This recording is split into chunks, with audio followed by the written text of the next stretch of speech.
Okay, let's take our seats and we will get started. I want to welcome, as usual, fellow Cabinet members, councillor and member of the public to this Cabinet meeting at City Hall. As usual, the agenda, papers and public forum submissions are available on our website. Just to give you notice, the following agenda items contain exempt appendices with commercially sensitive information. Agenda item 9, update on Temple Square and Station approach and comprehensive compulsory purchase order, including the Grosvenor Hotel. Agenda item 22, City Funds Limited Partnership. Agenda item 23, Great Western Credit Union. Any discussion on the content of these appendices will need to be held in an exempt session. Cabinet members have been given access to this information in advance of the meeting. In relation to agenda item 23, Great Western Credit Union, the decision needs to be actioned immediately, as the failure to secure funds, if there is a delay, would be likely to prejudice the public interest. So the monitoring officer and chief executive, in consultation with the deputy mayor, have agreed that given the circumstances, it would be reasonable that this decision is not subject to call in. Can I please draw your attention to the emergency evacuation procedure, which is outlined on the agenda and is currently being displayed on the screen. The meeting is being webcast, so can I please remind everyone to speak into the microphone to ensure you are clearly heard. Agenda item 2, just a reminder that statements and questions will be taken at the time of the agenda item being discussed, and I will reply to questions or ask the relevant cabinet member to respond. Agenda item 3, apologies for absence. There are none. Agenda item 4, declarations of interest. Craig, you have a declaration? Yeah, so on the, I can't remember which agenda item it is, but it's on the funding we've received to improve the museum. As a director of Bristol Museums Development Trust, I have to declare an interest there, and I will step out of the room for the meeting, although I am, it is non-pecuniary and I am only the council's appointed. All right, thank you very much, Craig.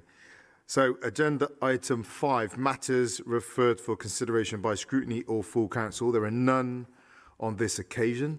Agenda item 6, reports from scrutiny commissions. So there is a report from Overview and Scrutiny Management Board. Councillor Tony Dyer, you're going to present this report. Thank you, Mel. Osm looked at, in particular in this instance, we looked at the report for City Leap, which is coming later on with the procurement exercise. Osm recognised the importance of this report and recognised the work that had gone on into it. It was recognised, and I'm sure will be accepted, that this is a very important piece of work, which is why there were so many questions that were asked about it. And Osm were keen to make it clear that they asked those questions in a positive light. Obviously, when you come to the end of a procurement exercise, there are always the potential for slight delays, which is why we understood that the report on City Leap was late coming and was only published the day before. But we also look forward to further scrutiny when other key decisions need to be made further in the future.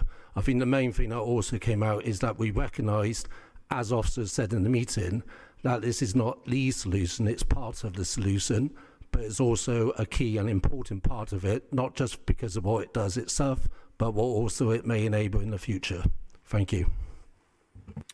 Thanks very much, Toby. And Tony, not Toby. So, thanks very much, Tony. Only known you for 10 years. And I think, we do look forward to, a really, good relationship with scrutiny on this. There have to be challenging questions because it is new.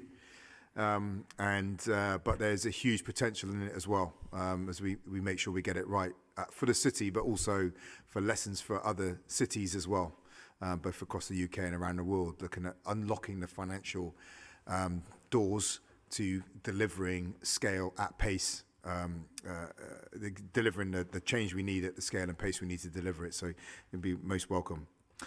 So thank you for that. So agenda item 7, Chair's business. I just got a few items. First is to welcome Councillor Kai Dudd, back into the Cabinet. Welcome, Kai. Yeah, it was. I was sorry to lose you last summer's elections, but it is fantastic to have you back on the benches in general and back in the Cabinet in particular. There's a nice suit. Comment from the floor there. Tony, do you mind not calling out, please?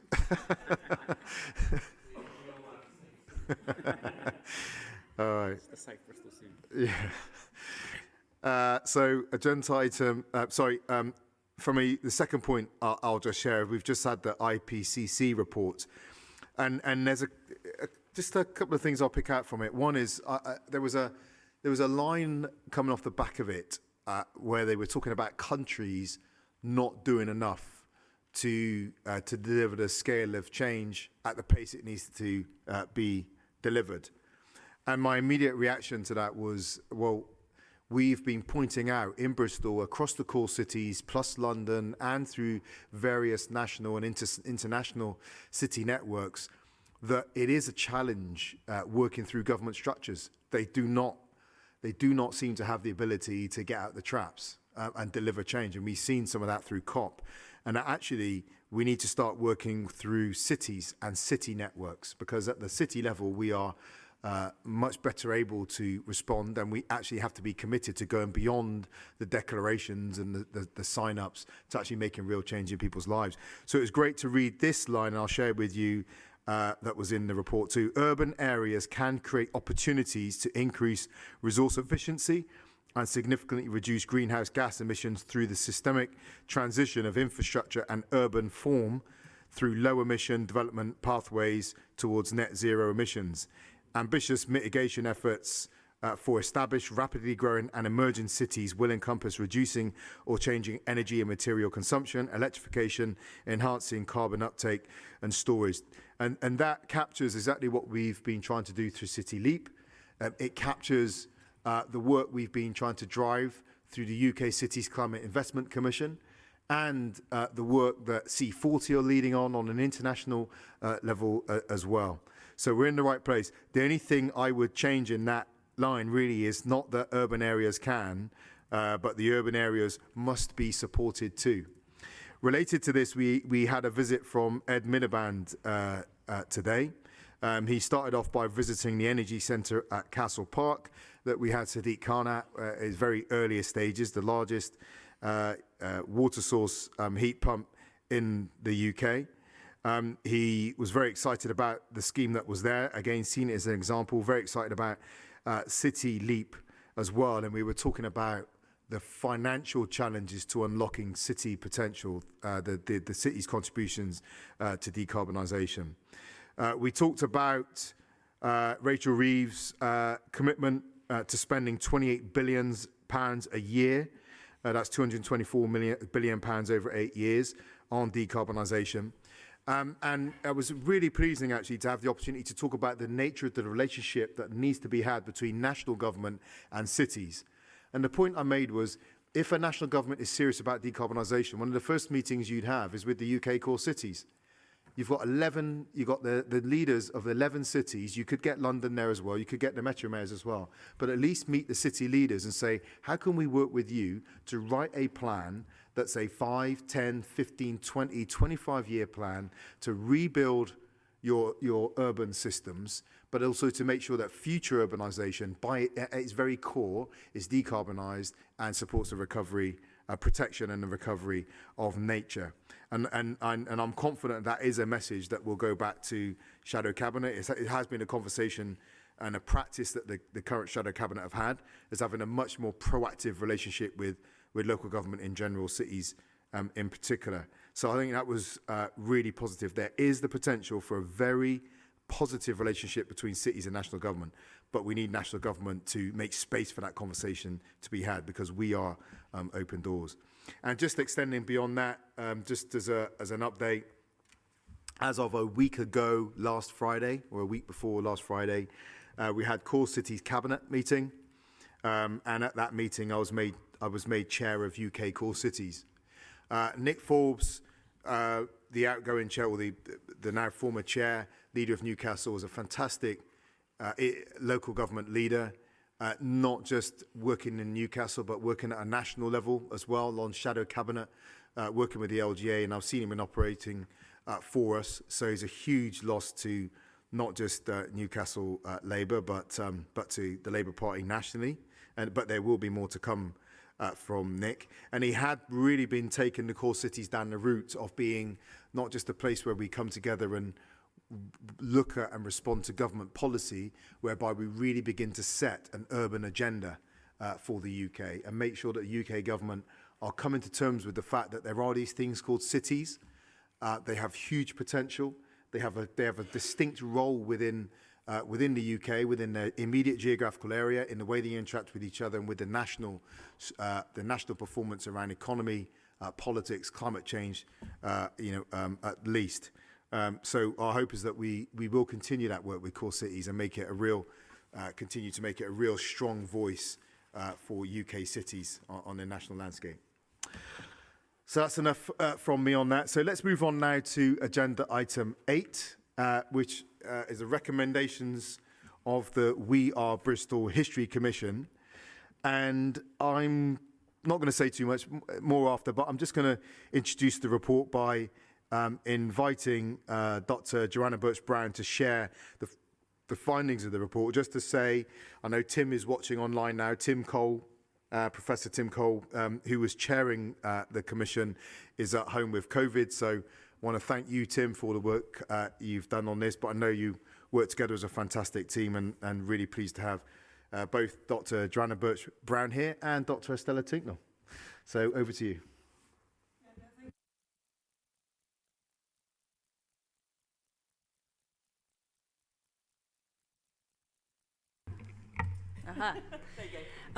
Thank you so much for having us here. I guess I want to make 3 main points about this report.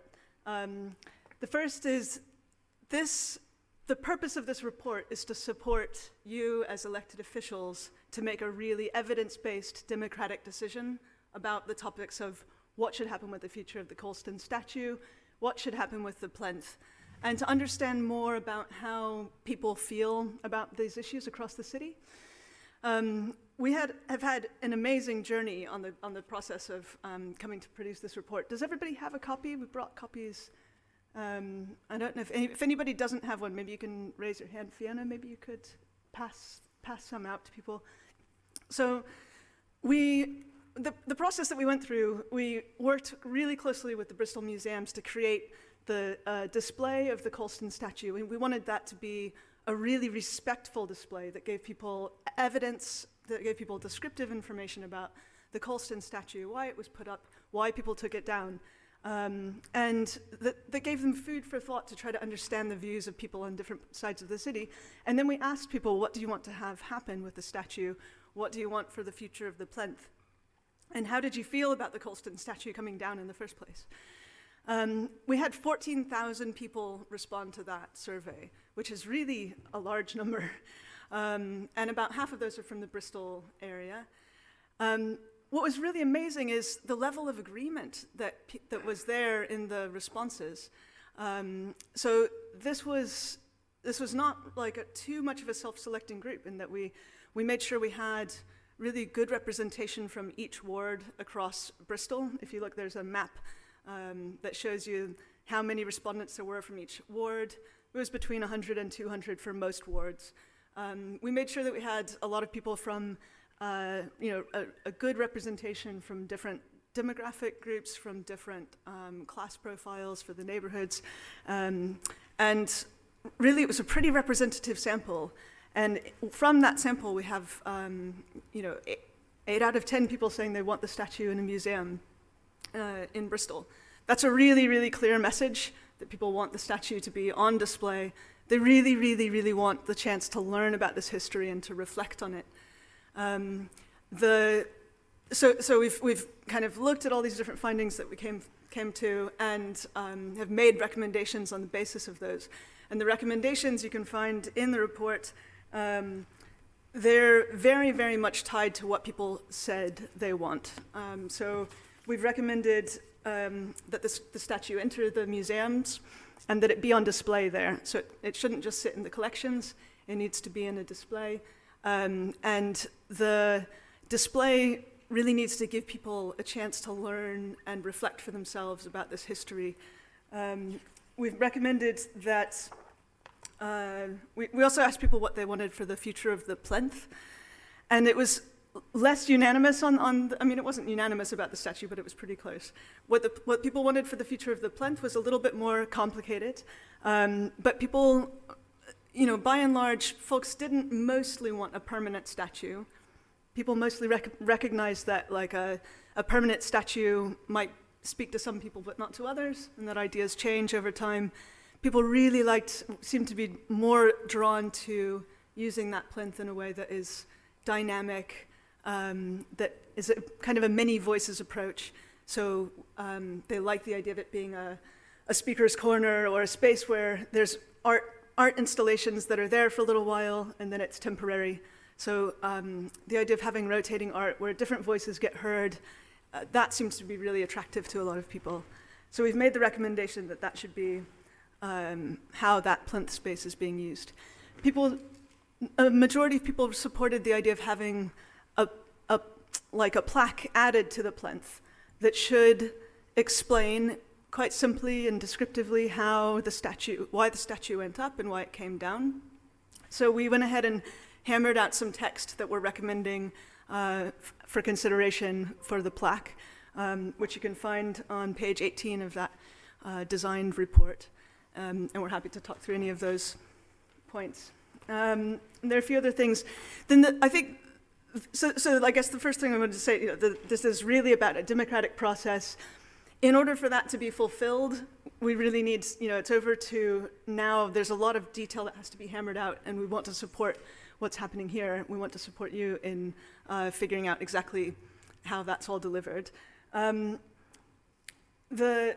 guess the second thing is that there are these broader issues that emerge from this consultation. So one of the things that we found was, people really care about there being a democratic process for these decisions, and it's entirely possible to make these decisions in a democratic way, in a democratic and inclusive way. For instance, you can have things like citizen juries. If we have to look at street names, are we going to rename streets?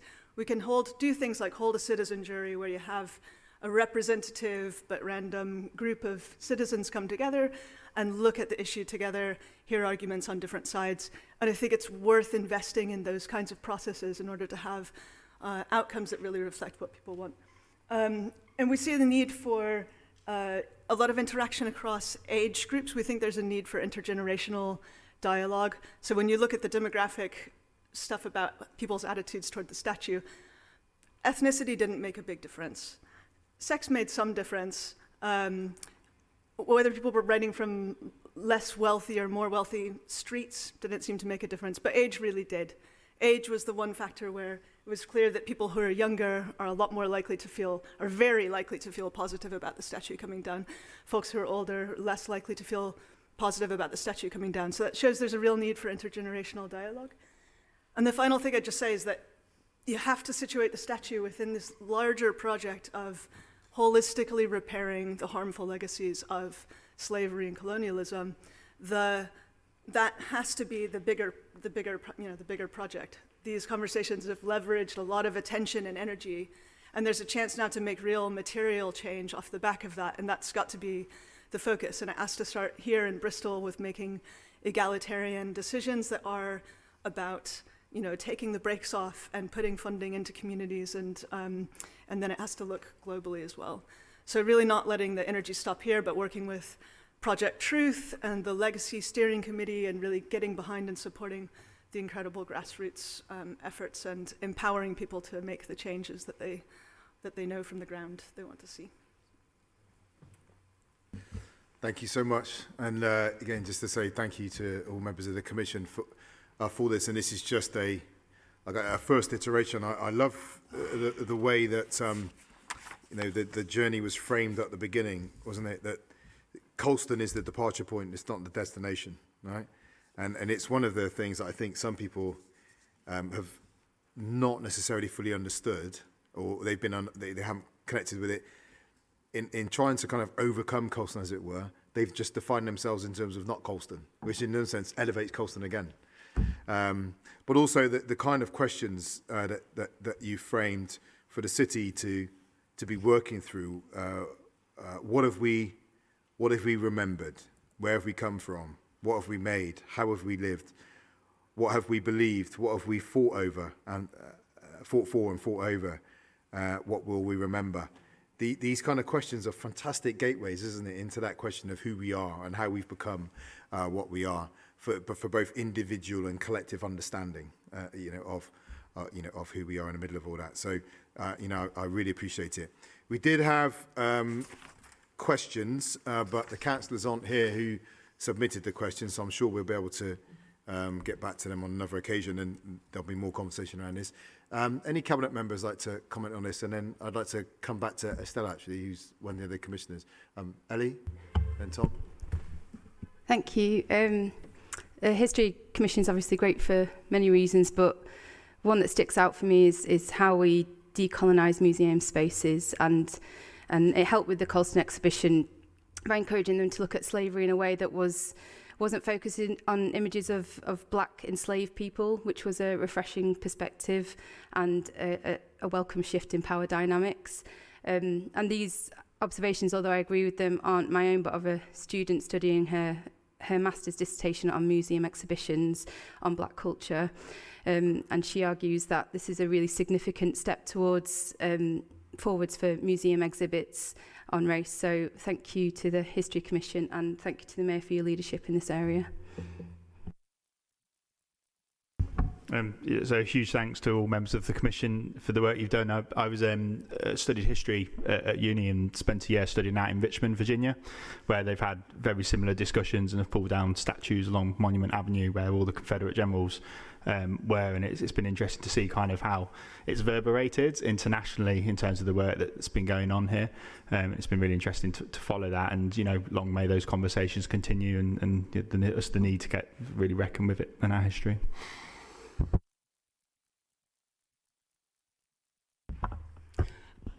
Yeah, thanks very much. I just wanted to really speak on behalf of the Legacy Steering group that has been in situ for the last couple of years, and as Joanna pointed out, really coming from a community grassroots African perspective, because I think the views of African Caribbean people in the city was that their voice has always been marginalised in this conversation. And so one of the things I would say is welcome the report and the recommendations. Also in terms of the point made around broader issues emerging, because if you look at the recommendations that have also come out of our Project Truth report, they align a lot alongside the History Commission. So I think there is a view, and we have agreed with Tim and with the working group, the officers working group, that we need to look at both the recommendations here and the other recommendations in the round, so that we can take that forward. Because the next phase for the work of the Legacy Steering Group is really to look at, well, what does memorialisation actually look like? And it goes beyond the plinth. The one thing that African Caribbean people of African heritage communities have said, Colston wasn't even the starting point. There is more to the sum of our parts. So in terms of the work that we're doing around decolonisation, I also welcome that, and that's work that's been going on for about 18 months now, with the team working alongside Black Southwest Network on that.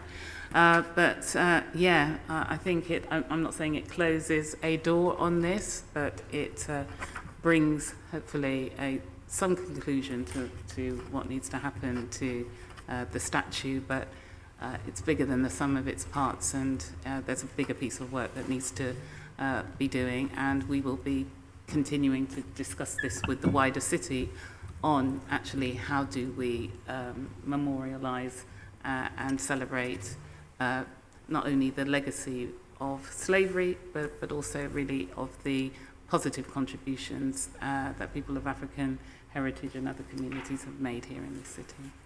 So, thank you. Thanks, Sasha. Okay, Estella, can I invite you as well, because you were obviously a councillor when everything was kicking off. asked you to join the History Commission, so you've been on that journey as well. So it'd be great to hear some of your thoughts, reflections also. Sure, yeah, absolutely. And obviously the Colston toppling put Bristol on the global map in a really significant way. And I really hope that this report is the beginning of a journey, not the end of a journey. It's really important that we don't go, oh, fine, that's great, thank you very much, now we'll put it on a shelf somewhere. We have to find ways in which we implement the recommendations of the report. But not just this report, of course, as Ashra said, we've got the Legacy Commission as well. We want to make sure that this is the beginning of a new story for Bristol, an inclusive story for Bristol in which every single one of Bristol citizens feel they have a part to play. And I think that has not been true of this city for a very long time. And I think it's about time that we recognise that Bristol's come late to the party in some ways in finally acknowledging its complicity in the transatlantic slave trade, and it's finally acknowledging that some of those great big monuments, some of those great heroes were not perhaps heroes, and those monuments perhaps were built, you know, on the graves of slaves, as it were. But that's something I hope the city will take very seriously, and I want to be part of that as well. It's been a really, really productive journey, I think. I'm very proud that this was a very, very thoroughly researched report with the levels of participation across the entire city that I think we can be really proud of. And I'd like to thank the officers who were part of that, who put so much work into it. They did us proud. And also thank especially our wonderful culture team, who have now been recognised more widely. They have done a fantastic job in supporting us and actually coming up creatively with ways in which we could address this and move on. So thank you to them, and I know what a great team they are. So, yeah, this is good. Please, yeah.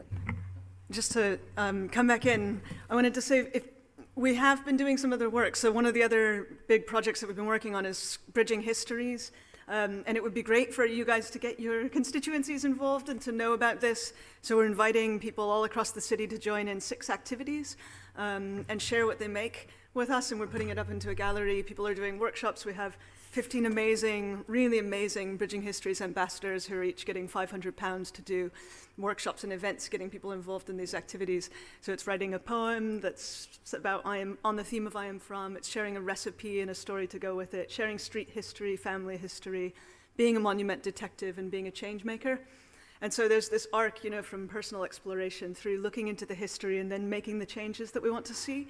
And when you use that kind of structure, these conversations can go from being really difficult and fraught to being really uplifting because you've welcomed everybody into the room, and then you've looked at the difficult thing from history, and then you're pointing forwards towards a future that's better and more inclusive. So please get people involved in this.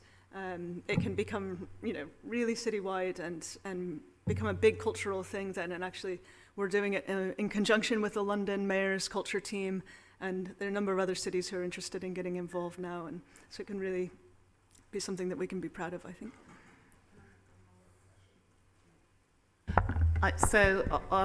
Obviously, Bristol was in the spotlight, and thank you for reminding us of, you know, Bristol has been late to the party, and we've actually, members of the Legacy Steering Group have been invited to Bordeaux, who, as you know, is one of our twinned cities.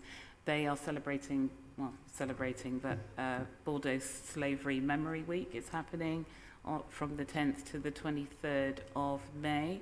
And we have been named, Bristol has been chosen as the first official City of Honour for their 2022 remembrance. So myself, Professor Otelli, Mina Fondo and other members of the steering group will be representing the city at that event, and we'll be on a learning, we'll be looking at what they have done in Bordeaux. I've visited Montpellier and I've seen their exhibition, so it's kind of taking the learnings from all over the world and maybe coming back with some really good ideas and sharing that with the wider city, so we can come up with what we think is the best way to deliver that memorialization and legacy. And it doesn't have to be one thing that the community kept saying. It's not about one thing. It could be many projects. It could be many issues, like some of the projects that we've done, One Bristol Curriculum, and all of the other work that's happening. So, yeah, watch this space. Yeah, definitely. Well, again, thank you all. You know, really is appreciated. I think it can actually be easy to forget just how tense and how risky the situation was around about. There was a whole bunch of dynamics at play, from the echoes of Brexit to those early days of lockdown with the kind of uncertainty of empty streets and all the rest of it. Then a statue comes down in a city with a history of inequality and fracture, in which people are trying to find out who they are, and these different experiences of Bristol, and some people feeling as they're losing their identity, being ripped off them, and those concerns about lawlessness, all those things that you had, would have come up in your research. So the fact that we worked through it the way we did, and we held the city together is, I think, worthy of a little bit of self-praise for Bristol. And we did hear the voices of people who were glad the statue was pulled down, and they were glad that the way it happened. We heard the voices of people who sympathised with the statue coming down, but were unhappy with the way it happened. And we heard from people who were dismayed that the statue came down, and dismayed at the way it happened as well. And we had to find a way through this in which all people with those perspectives continue to find a home in Bristol, and we can live with our difference, right? But we go on a collective journey together. So you coming together as a commission and kind of taking this process out of what could have been potentially political ping pong, both in the chamber and with the extremists, or whichever they come from outside there as well, was so important. So, really appreciated. It's also worth just noting just how many cities around the world have reached out to us because of the work that's been done here. And it's great to hear you talk about the London Commission as well, because I remember the phone call we had really early doors when they were setting up their own commission, and they wanted to talk to us about what we were doing, and we said, well, let's have that ongoing relationship. So again, it's another Bristol example, and as you said, more to come. I want to stay positive, but I would also say is, just looking around, there's a lot of noise been made about this. We need more people to participate in the political opportunities there are to actually engage in this discussion. And for all those people that appeared in the papers and had the headlines, they're not here today, right? And actually there is a challenge, right? Being involved in these kind of debates is not just about getting in the paper and getting on the news. It's about being here when we're having a discussion about what we do next as well. And so I just register that. This is all positive today, but we need people to engage in the conversation where it's happening. And it's happening here right now. So look, thank you, everyone, Cabinet members, for leading on this as well.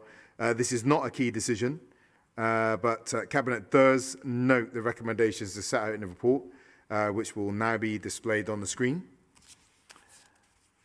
And there's more to come. Thank you very much.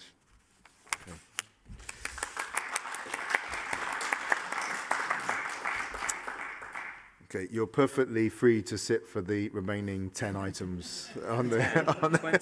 20 more. No, 20 items, sorry, I underestimated. Yeah, I'd love to, Marvin.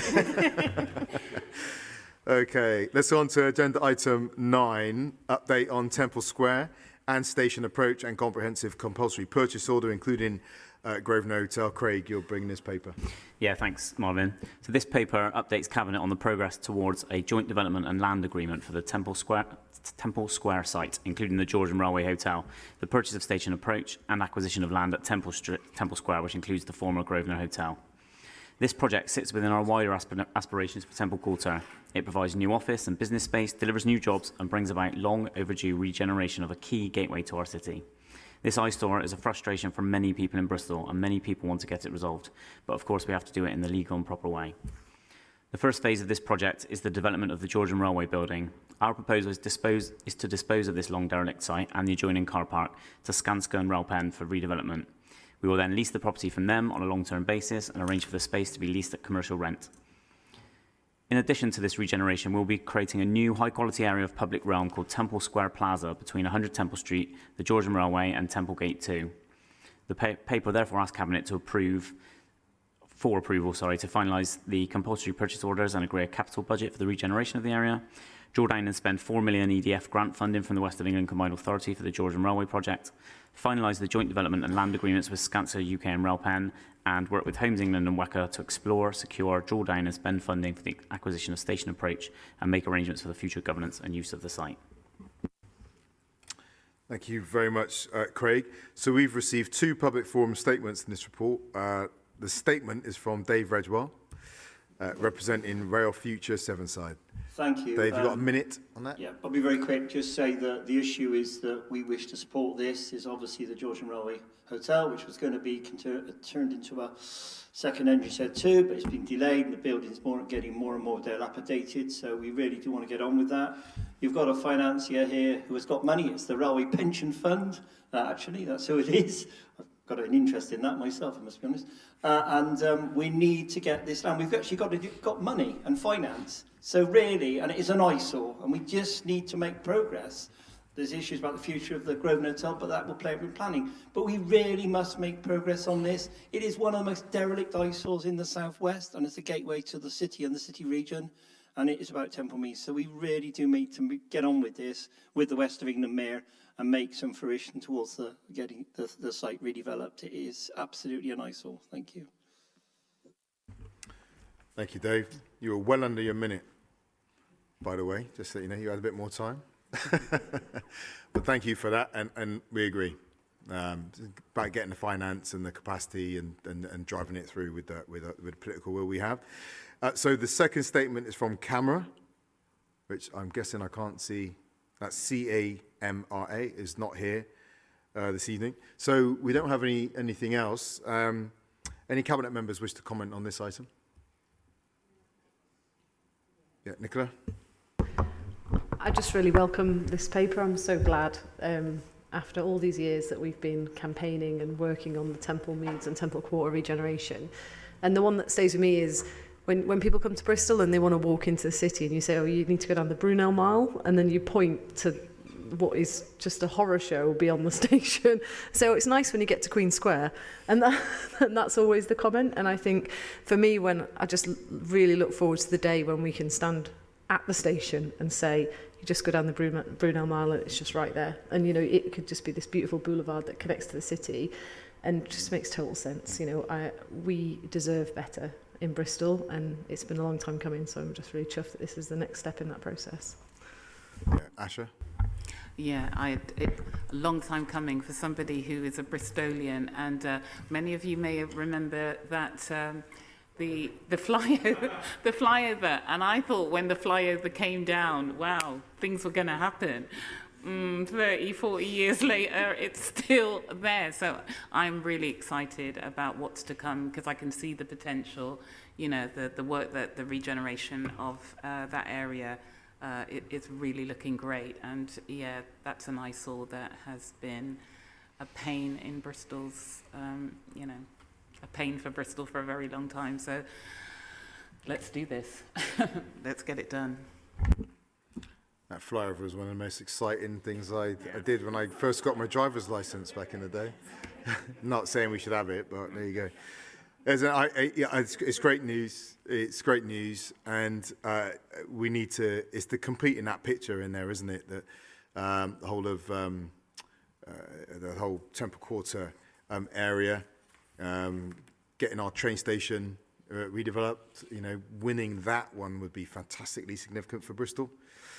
Making sure that we get our train station up to standard, both in terms of just the experience of the train station as a gateway, but also its capacity to cope with increasing numbers of passengers and linked into a mass transit system as well. So yeah, let's hope that we're driving, we're working hard to complete that picture to give Bristol the future it deserves. But let me hand back to you now, Craig, to take the decision which I support and which will now be displayed on the screen. Yeah, thanks, Marvin. If you go on YouTube, someone has uploaded a camera of themselves driving over the flyover back in the day, so you can watch it. There's a City Dart bus in front of you. I think it's great. It's well worth it. In terms of the decisions to be made today, I approve the recommendations as set out in the report. Thanks very much, Craig. So, agenda item 10, the proposed compulsory purchase in Lockleaze. This paper has been withdrawn, so we'll go on to agenda item 11. Geographical expansion of the e-scooter on-street rental trial. Don, you're bringing this paper. Thanks, Marvin. This paper will expand the area of the Voy e-scooter trial in Bristol to include areas in the south and northwest of the city. We've seen huge success so far, with the Bristol trial being one of the most popular rental e-scooter services in Europe, with over 3 million rides taken. The expansion is especially welcome as we know these areas suffer poor public transport connections and helping people, and they will help people to have more options to travel to work in Avonmouth and Harcliffe, which is really important. Unrelated to this paper, but worth highlighting, is that we are aware of the concerns around privately owned e-scooters and e-bikes. We believe the government should be taking action to regulate private e-scooters so that they have the same restrictions as hire scooters, including registration numbers, licences and insurance. In the meantime, we will continue to work with Avon and Somerset Police to support them in enforcing this. We know that they are an exciting and dynamic mode of travel, but more crucially, must become more convenient. The expansion continues to help this become more convenient for more Bristolians. We want Bristol to have as many options, we want people to have as many options as possible open to them to help continue to reduce congestion for those that don't have alternatives. The trial has had a massive impact on the city, which has translated into replacing thousands of short car journeys. We want to keep this going, and I'm pleased to bring this expansion of the trial to Cabinet today. Thank you very much, Don. So we received we have received one statement and one question on this item. And the statement was from Rob Breyer, but obviously submitted online, but not actually here in real life. So we'll nonetheless register that one. We had a question from Steve, but Steve's not here today. So let's go over to Cabinet members, actually, who may wish to comment on this item. Okay, well, I heard Helen? Well, just to say, obviously, I welcome it, and I think that as Don's already said, some of the further reaches of the city being included in it will be really welcome. And I've had one or two residents saying to me, why is it that you can only get as far as Winterstoke Road or wherever it is at the moment? So I think that that's to be welcome. I think there's also potential. I mean, we've been talking this is with my adult social care hat on, about care workers, especially home care, and their rounds, and making it easier. As you know, some firms don't pay travel time for their workers, and sometimes if they're on low wages, then running a car on those low wages isn't necessarily available to them, and also isn't necessarily a good thing. I think Stephen B often describes that we might have care workers from one side of the city almost crossing care workers from the other side going to... So we are trying to make the rounds more sensible, but if there's alternatives for people to get about doing their jobs, then I think that that's something that we should also look at. And I'm sure we could have a conversation about that with Voy themselves. We can, absolutely. I mean, this is a trial, and there's a whole wad of learning coming from it, which will feed into the next stage, not just scooters, but e-bikes. We will be able to do this a lot better for this trial, and I know there's been glitches. Thanks, Don. Any other Cabinet? Okay, I'll just say a couple of things on this. One is, I actually heard a story, the kind of story we'd like to hear actually today. Someone I worked with was talking about a member of their football team who turned up at the game on the weekend on a scooter with a helmet anyway, and then subsequently told the team that they'd actually sold their car, and now they do all they're traveling around by the city by scooter. So I'm not saying that is, we've got hundreds of thousands of people who have done that, but like I'm saying, someone has just talked about selling their car. That is exactly the kind of modal shift we want to enable in the city. So that's so great. I think it's also really important to extend these kind of opportunities right across Bristol. We do have an issue just around scooters in general, and I know myself and yourself have talked about this, Don, which is about working with the police on private scooters, because we have to recognise that there have been issues with speed and safety around the city. How can we get regulation around those private scooters? That's massively, I think that's a big issue for us. And the electric kind of motorbikes that are whipping around the city as well, and some people driving in quite crazy ways. So we need to we need action taken on those two fronts in coordination with yourself, myself, you know, and the police as well. But aside that, it is such good news to have this trial extended across the whole city. So let me hand back to you now, Don, to take the decision which I support and which will now be displayed on the screen. Thank you. In terms of the decision to be made today, I approve the recommendations as set out in the report. Thank you, Don. So on to agenda item 12, cashless parking contract extension. And Don, you'll bring this item.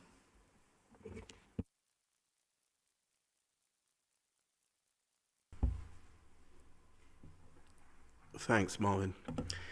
This is a straightforward paper to ask us to award 3-year contract extension for the provision of cashless parking system, which people will know as Ringo app. The cashless parking contract was awarded in 2018 following a full EU tender for 4 years, with the option to extend for up to 3 more years. This contract will allow for the continuation of a well-used, successful service that enables residents and visitors to pay for their parking without being dependent on pay and display machines or on having the correct change. I don't propose to spend any more time on a busy agenda on this item, but I recommend it to colleagues. Thanks, Don. Pretty straightforward. No public forum on this item. Any Cabinet members? No? Okay. Well, let me hand back to you now, Don, to take the decision which I support and which will now be displayed on the screen. Thank you. In terms of the decision to be made today, I approve the recommendations as set out in the report. Thank you, Don. So on to agenda item 13, Museum Estate and Development Fund. I'm going to introduce this report. Craig, you're going to leave the room now. Have a burst of pace, please. Okay, so this isn't about front-facing stuff, but the real hard yards of keeping the show on the road, of our museums and how we preserve our city's heritage, while also taking the opportunities therein to invest in, our commitment to make our buildings more sustainable. So I am really pleased to introduce the paper on behalf of Craig, which will allow us to accept £750,000 of funds.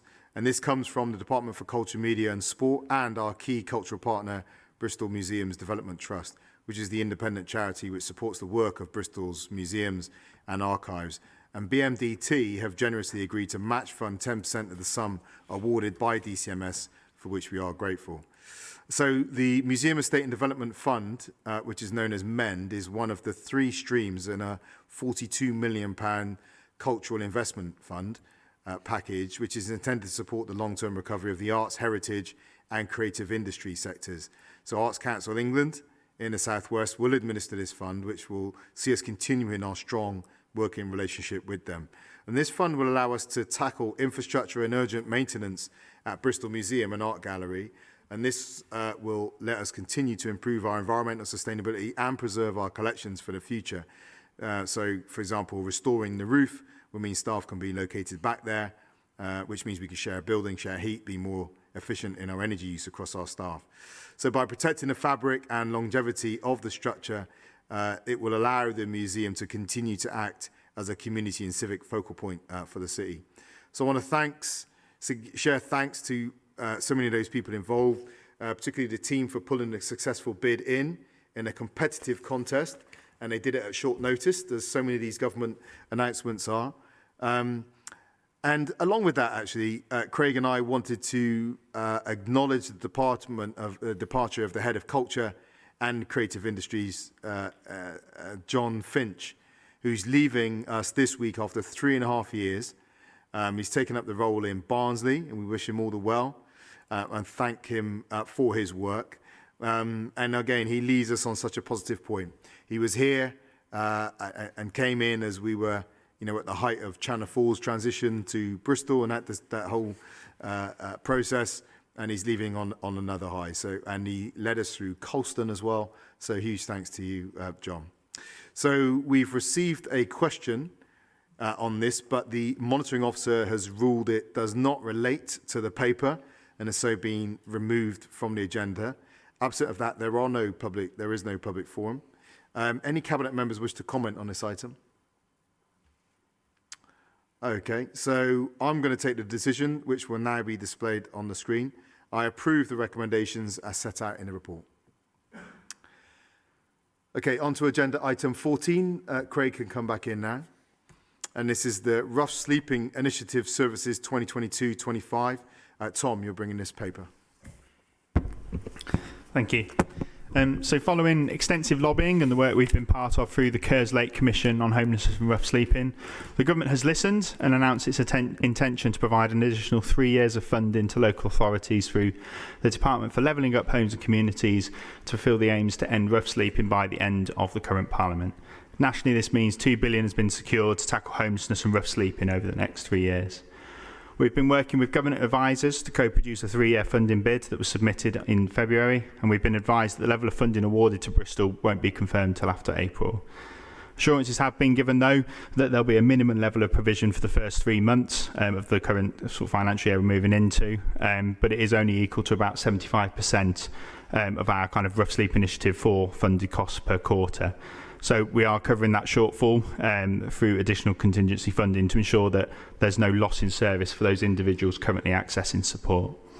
A high-level summary of the detail on the approach to funding is set out in the paper. And I think a couple of the things I'd just like to add is, whilst rough sleeping figures have remained below pre-COVID-19 pandemic levels, which is good, the number of people rough sleeping or threatened with homelessness is increasing. And it's likely to remain high and continue to increase. This is due to factors such as the end of furlough, reduction in the universal credit uplift, limiting access to benefits for non-UK nationals, rising rents and interest rates, and the fall in real incomes, and the backlog of people with rent arrears that are now coming through the court system. We're facing a cost of living crisis, and we need action nationally to get this addressed, as with the huge increase of nearly £700 in the average annual energy bill, the situation is only likely to get far worse, and we as local authorities will be left to pick up the pieces. Thanks very much, Tom. So we've had no public forum on this item. Can I ask any Cabinet member if they'd wish to comment? Right, well, I'll just say it's just more ongoing work again. This is the hard yards. The challenge we face in facing our taking on our housing crisis, from building to tackling people in temporary accommodation and rough sleeping, is not just one explosive initiative that solves it. Is a constant stream of efforts, a constant piece of work about pursuing government to get them to pass the right policies, but to release resource so that we can do the right things with that resource. And this is another example of that. So really appreciate your leadership. So let me hand back to you now to take the decision, which I support and which will now be displayed on the screen. In terms of the decision to be made today, I approve the recommendations as set out in the report.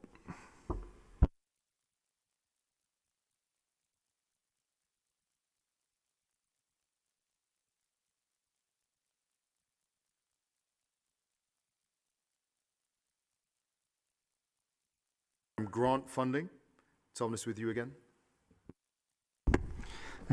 Thanks. I'm quite excited to bring this one back because the previous round of this funding was the first paper I brought back to Cabinet in June last year, which we were successful in securing the funding for. And now what we're looking to do is bid into round 5 of the Rough Sleep and Accommodation programme. It will also include £400,000 of match funding from the Housing Revenue account as well. I think just a bit of context as a reminder, we housed 1,600 people between March 2020 and May 2021 as part of Everyone In, which supported homeless people to access self-contained accommodation during the height of the COVID-19 pandemic.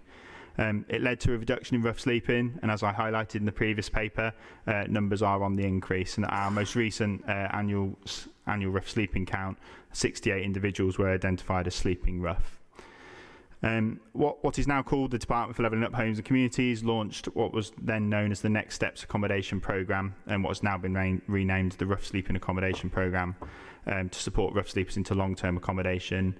And the core kind of elements of the programme are capital grant funding to secure one-bed units to use as move-on homes for people who've experienced homelessness, and also revenue grant funding to provide ongoing support to tenants to manage their tenancies and achieve a sustainable reduction in rough sleeping. Supported move-on accommodation is aimed at individuals who are experiencing homelessness or seeking to move on from supported housing or temporary accommodation. Individuals receive support to build the confidence and skills to move into fully independent accommodation, and the service aims to move people on into that fully independent accommodation within a 2-year period. We are pursuing every route we can to prevent homelessness. There's no one silver bullet. And so far from these programmes, we've secured over £8 million in capital funding and over £1 million in revenue funding to deliver 129 units of supported move-on accommodation, 42 of which have been delivered to date. The remaining units are on track to be available to be let by the end of this year, and support services operated by the council and St Mungo's have been created, and 35 of the available properties are let to individuals with a history of homelessness. Each supported move-on unit also counts towards our affordable housing targets and our Project 1000 aims, where we're aiming to deliver 1,000 affordable homes a year from 2024. Thank you. Thanks, Tom. We've received no public forum on this item either. Can I ask any Cabinet member who'd like to comment on this?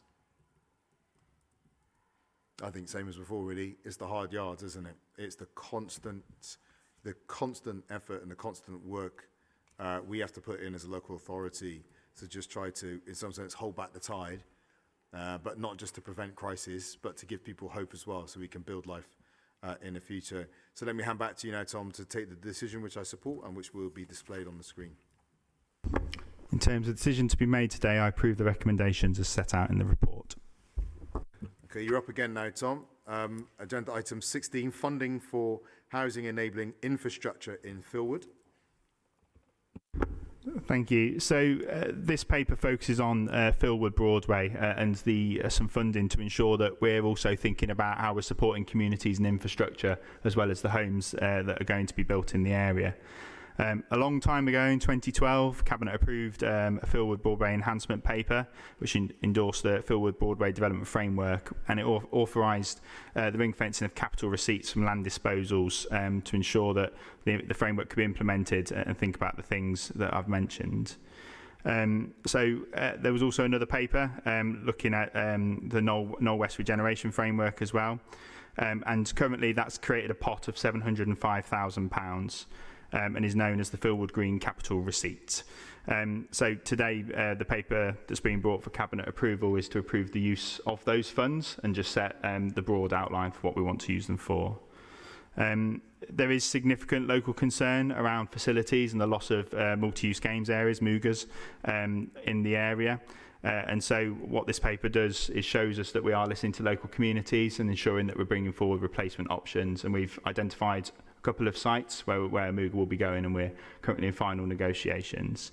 You know, when we're building homes, we need to build communities. And so, you know, I'm really pleased to be able to bring this forward, and I hope it will be welcome news to the local community. Thank you, Tom. So we've received the public forum statement on this from Councillor Chris Jackson. Chris, you'd like to bring your statement? You have a minute. Thank you very much. Firstly, I'd like to thank the Mayor and obviously Tom for the funding coming into Filwood. As we've lost the main mugger on Filwood Broadway, this one will be very, very close to it in conjunction with some floodlights for the local football team. So the Filwood Broadway Working Group would like to thank everybody involved with that, and so with the football club, and it's fantastic news for the community, which I put out last week, and I've had many local residents congratulate the council, not me, the council, I'm afraid. But there's one person, this wouldn't have happened unless the help from Elaine Althorpe. We get a lot of, and that's me as well, give council officers a hard time. But this has been a fantastically worked scheme. And if it weren't for Elaine, we wouldn't be here so quickly as we are. So if the Mayor and Tom can pass on not only mine, but the football clubs and the Filwood Broadway working groups, thanks to Elaine for all the hard work she's done. The final thing is, the design of it, we would like, I think Tim Midwood is working on it with the Filwood Broadway working group. Could the design of it go through that group for them to get the final say? But thank you all again. Thank you. Thank you very much, Chris. Any Cabinet members wish to comment on this item? Oh, Nicola. It's Just to just back up what Jacko just said then, actually, I think we came out to Filwood in 2018, I think, for the first time, when I was in the planning cabinet role before. And it's a beautiful space and there's loads of potential there, and it's just getting that infrastructure in first. And so you know, at the time I think we had some government money that we were trying to win, I think, for Filwood, and it's one of those examples of when that doesn't work. Does that make sense? Where, you know, it's an obvious case for regen to bring that infrastructure back, to bring it up to date, basically, and we didn't get the government funding that time around, which was super disappointing. So back now, it is a few years later, but this is just brilliant news, and so it's a really good paper. And yeah, Jacko, you and that lot out in Filwood must be chuffed to get this over the line. I just look forward to seeing yourself, Councillor Reynard, and yourself, Councillor Jackson, displaying your hoop skills on the Mugga over the coming months. Yeah. Okay, let me hand back to you now, Tom, to take the decision which I support and which will now be displayed on the screen.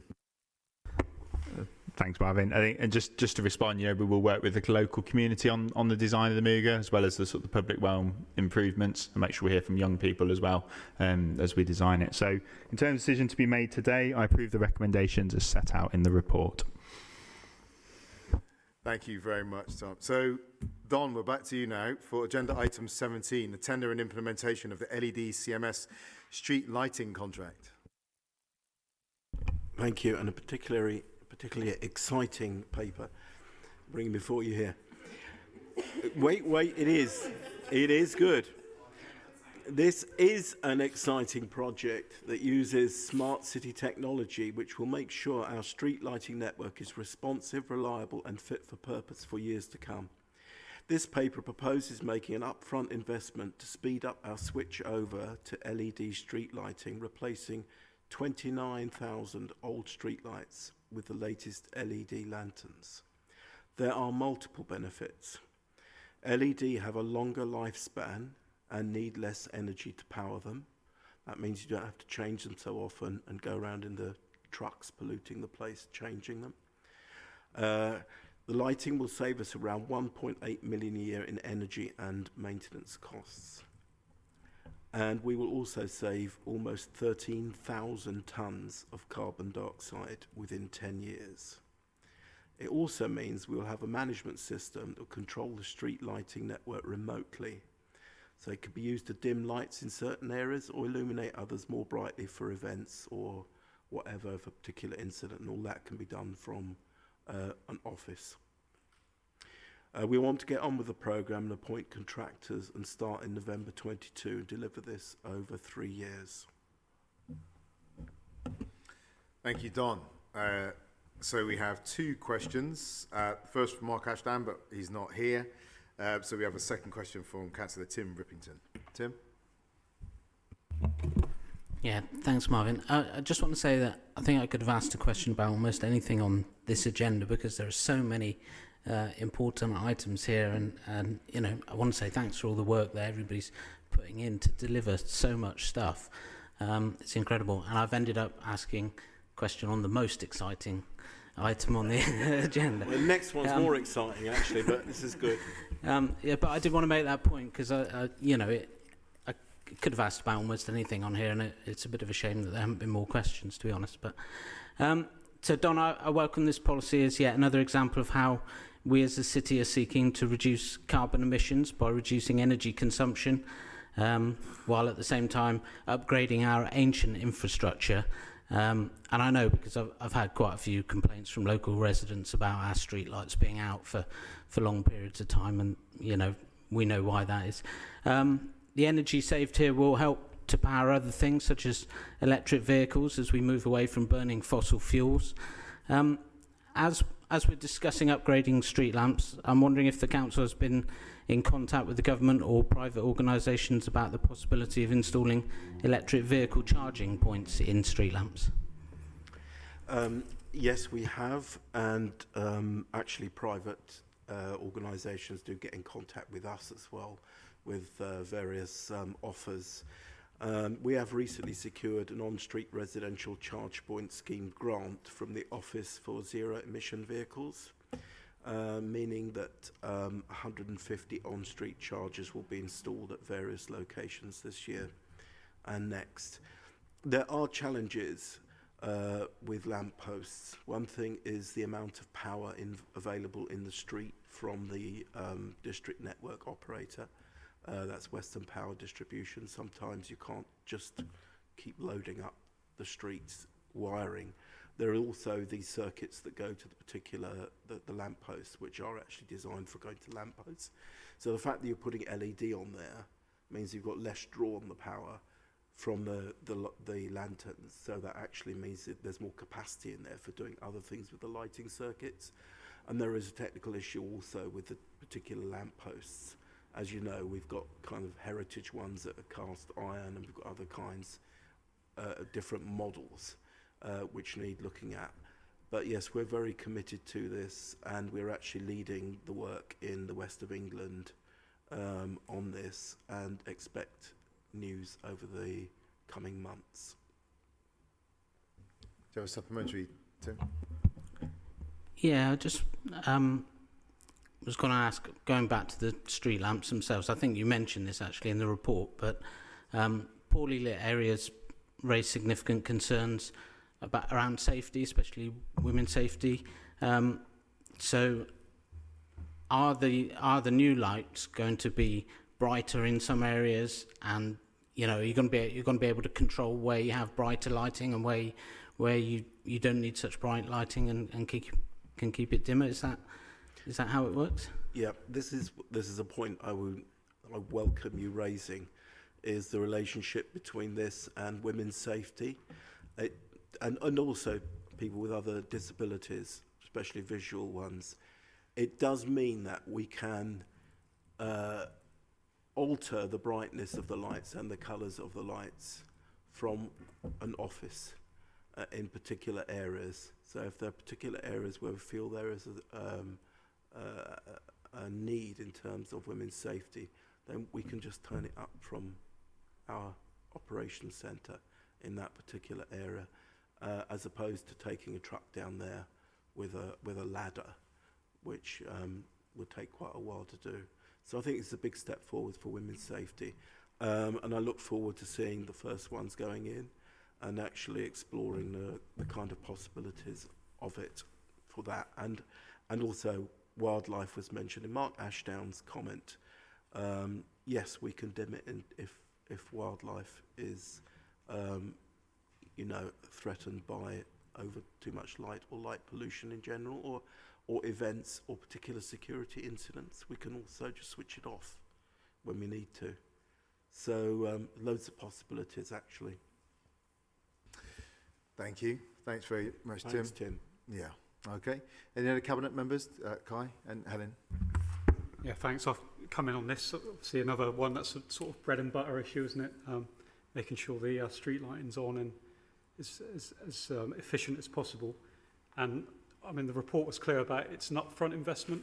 Yep. It's very clear that this makes money back over a number of years. £1.8 million saving every year. That was the old electric prices now. So it shows it's even more important to do. Yeah.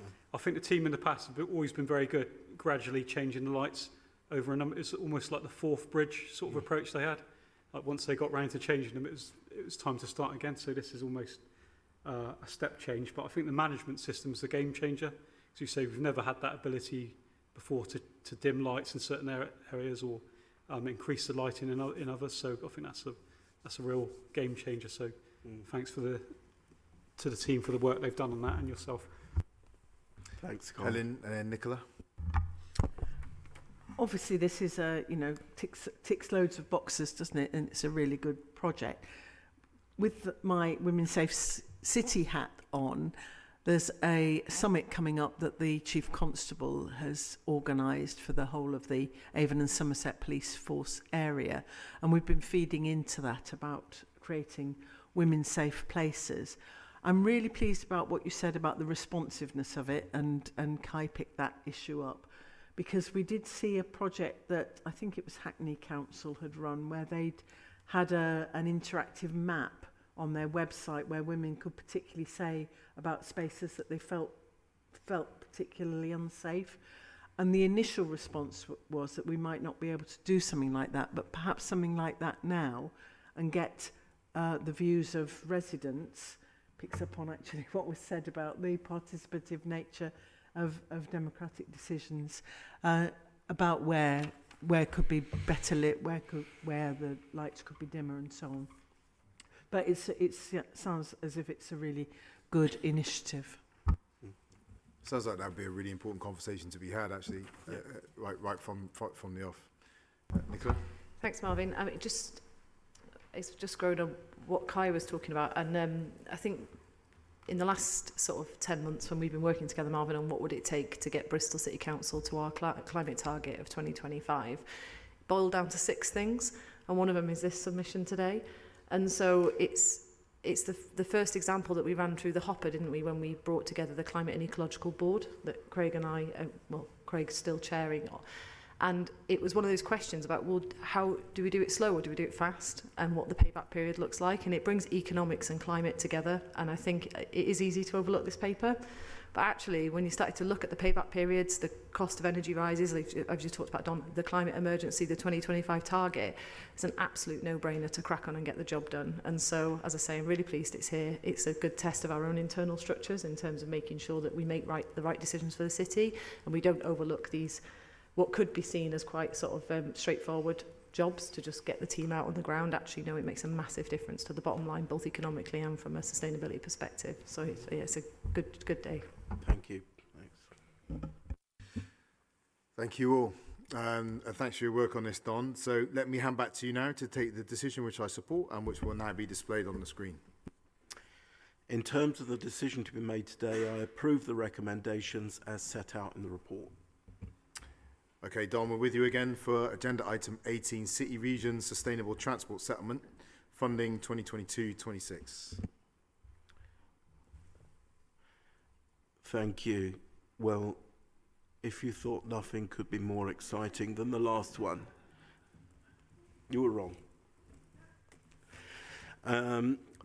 This paper sets out how we will fund major transport projects from the City Region Sustainable Transport Settlement over the next 5 years.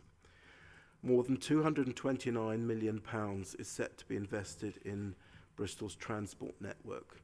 191 million passported from government via WECA, matched with our own 38 million. That's 20% contribution.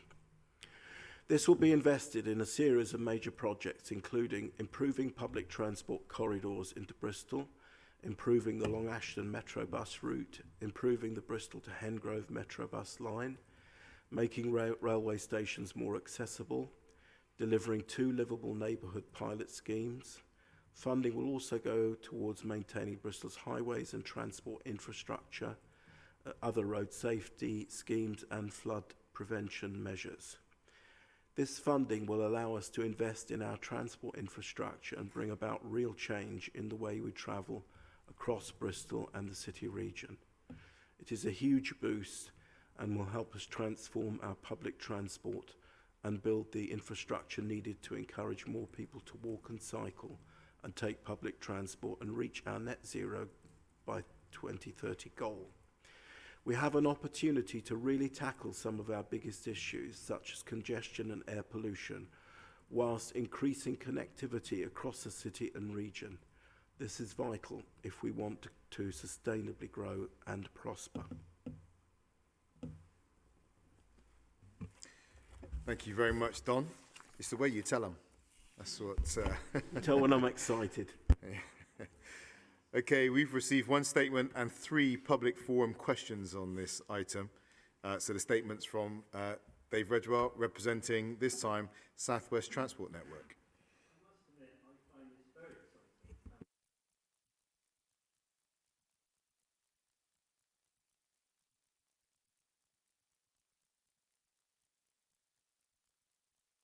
From as far south as Farrington Gurney to right through the Cribs Causeway across the city. We are also looking at the design of bus stops, bus shelters, how we take control of the bus infrastructure across the whole of the city region, working with the 3 UAs and North Somerset, And the really good news was, yesterday, with support of North Somerset, I have to say this very clearly, we got another £105 million from the Department for Transport, 0.5, £48 million for North Somerset, and the rest for WECA to spend on new services and revenue support as part of our bus service improvement plan. So we are pushing the money as a city region. It's really good news.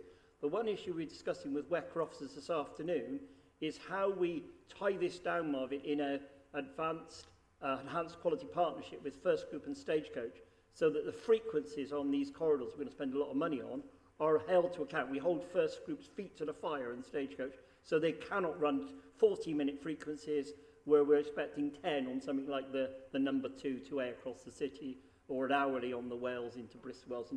So we've looked at that. So it's very, very important. We've got money for the railway stations. There's a lot of work in progress. There's a lot of work with the Metro Mayor. I commend this, and hopefully Dan will deliver this with North Somerset Council. And I do welcome the extra money yesterday, of course, which came for the Bristol City region. Thank you. Thank you very much. All right, thank you much, Dave. So you've made up for your shorter statement earlier on with that one there. So total 2 minutes for 2 statements. So that's all good. Really appreciate that. Our first question is from Marley Bennett, but Marley's not here, so we'll be able to give Marley a written response. The next question's from David Wilcox. If you'd like to ask your question, David. Thank you, Mayor. Councillor David Wilcox, actually. I'm interested in how the council is meeting its contribution to the CRSTS, because I'm concerned that the money was not allocated in the budget, and I'm concerned that the items that have been listed to support the CRSTS don't actually add up in terms of the Section 106 commitments. They're not actually finalised yet, and that the M32 Park and Ride is something that does need to happen, and we can't steal money from it. So can I have some answers on that, please? What's your question? That we haven't allocated the 38 million in the budget? Yeah, but I know it's not allocated in the budget because I couldn't find it anywhere. But it's I'm concerned that the items that you're listing to support the 20% commitment that we're providing don't actually add up, or won't actually meet the money that you need to back up the CRSTS. Firstly, the budget is a one-year budget, and this is over a number of years, 5 years, so you wouldn't expect the 38 million to be in there. Secondly, I didn't really understand the rest of your question. Do you have a supplementary? And my apologies for not giving you homage for the fullness of your elevated title, but you can bring your supplementary question, Councillor Wilcox. Thank you, Mayor. No, I have no further questions. Okay, you sure? No supplementaries? No supplementary. Okay, thanks for Councillor Wilcox. Okay, so I think that's it for Tim's got a question. Oh, Tim? Oh, hi, Tim. Your question? Yeah, thanks, Marvin. I've been following progress on the allocation of funding from government, like Dave, for transport projects very keenly, but I doubt many people know all the ins and outs of this massive investment. Could the Cabinet Member for Transport relate this report to the delivery of Labour's manifesto in 2021 and how it will help us to achieve the goals that we set out this time last year? Yep, thank you, Tim. Better bus services. So the Sustainable Transport Corridor projects will improve the reliability of bus journeys and allow bus companies to increase the frequency of buses on these routes, combined obviously with the revenue funding, which we received news of yesterday.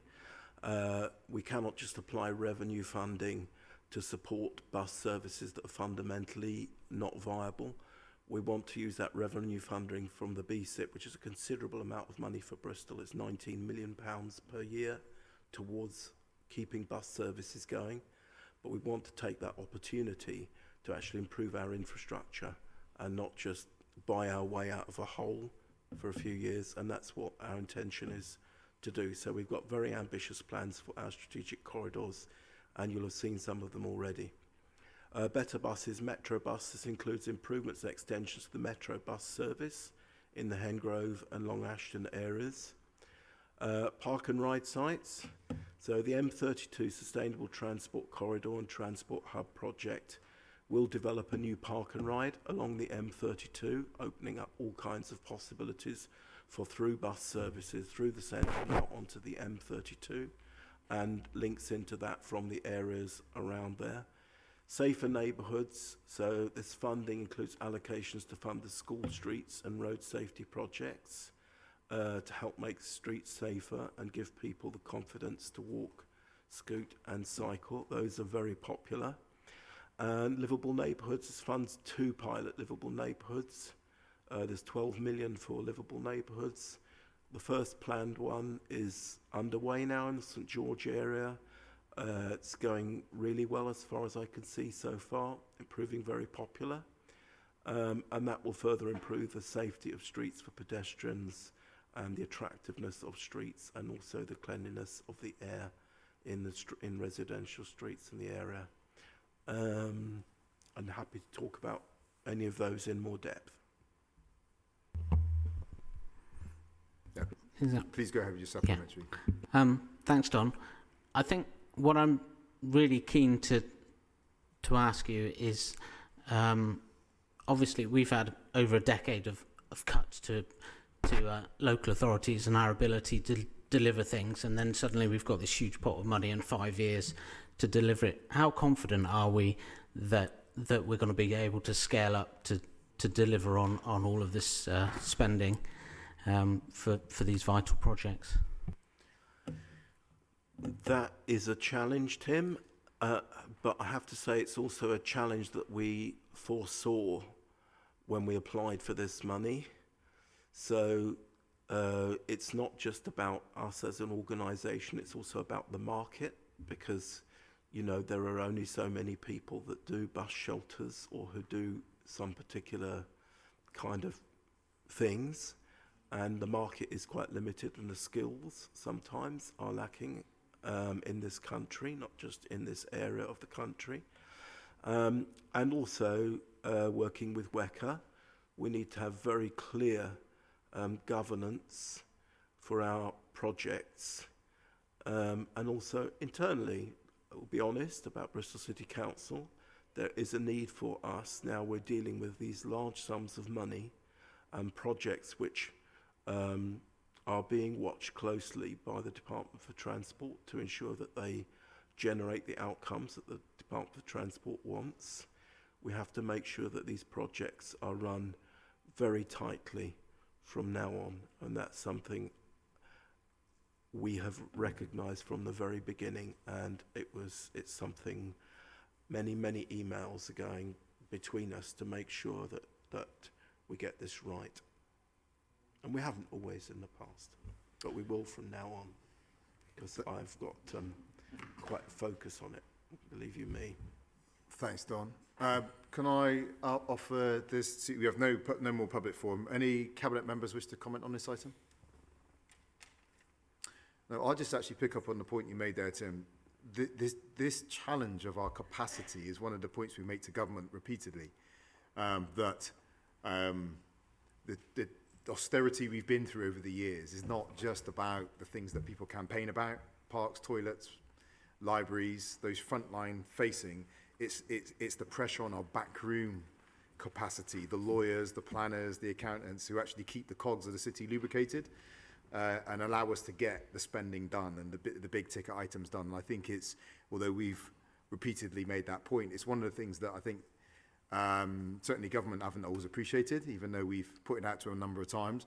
But actually even some of the kind of political debate at the city level hasn't always taken into account that making sure that we protect that capacity in the back room to get these big infrastructure things done is critical, because it is about banners and t-shirts, but it's also about Excel sheets and project plans, isn't it? You know, and that's where many of the hard yards are actually done. But really appreciate the question there. Thank you, Don, for your leadership on this. I'll just take this opportunity actually to link this into, you know, the wider plans on transport we have here.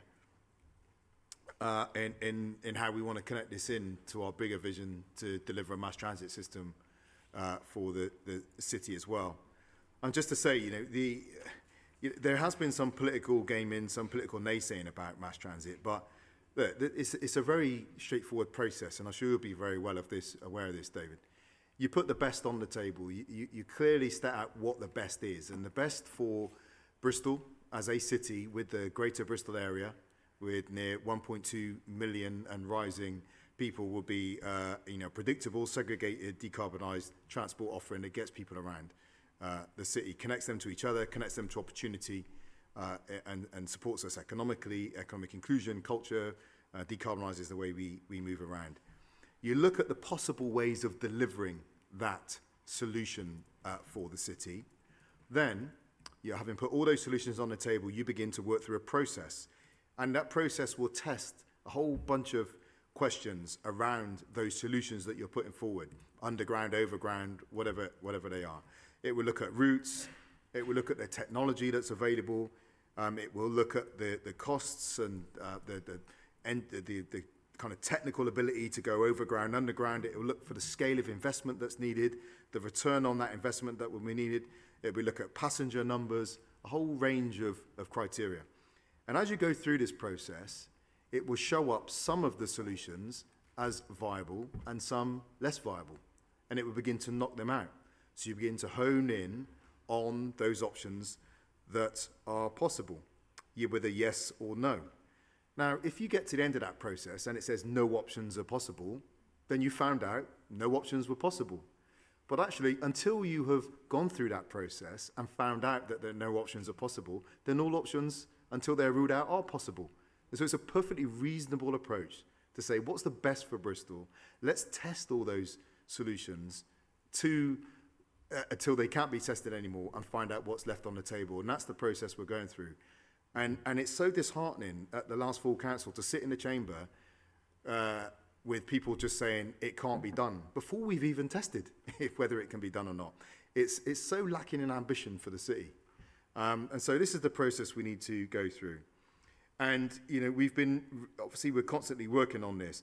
The timeline, the potential timeline that's available, that is laid out before us, that is open to flex because it depends on how quick the process comes. It depends on the level of political support and focus that exists across the whole West of England area and with North Somerset as well, is that now we should be out for a consultation.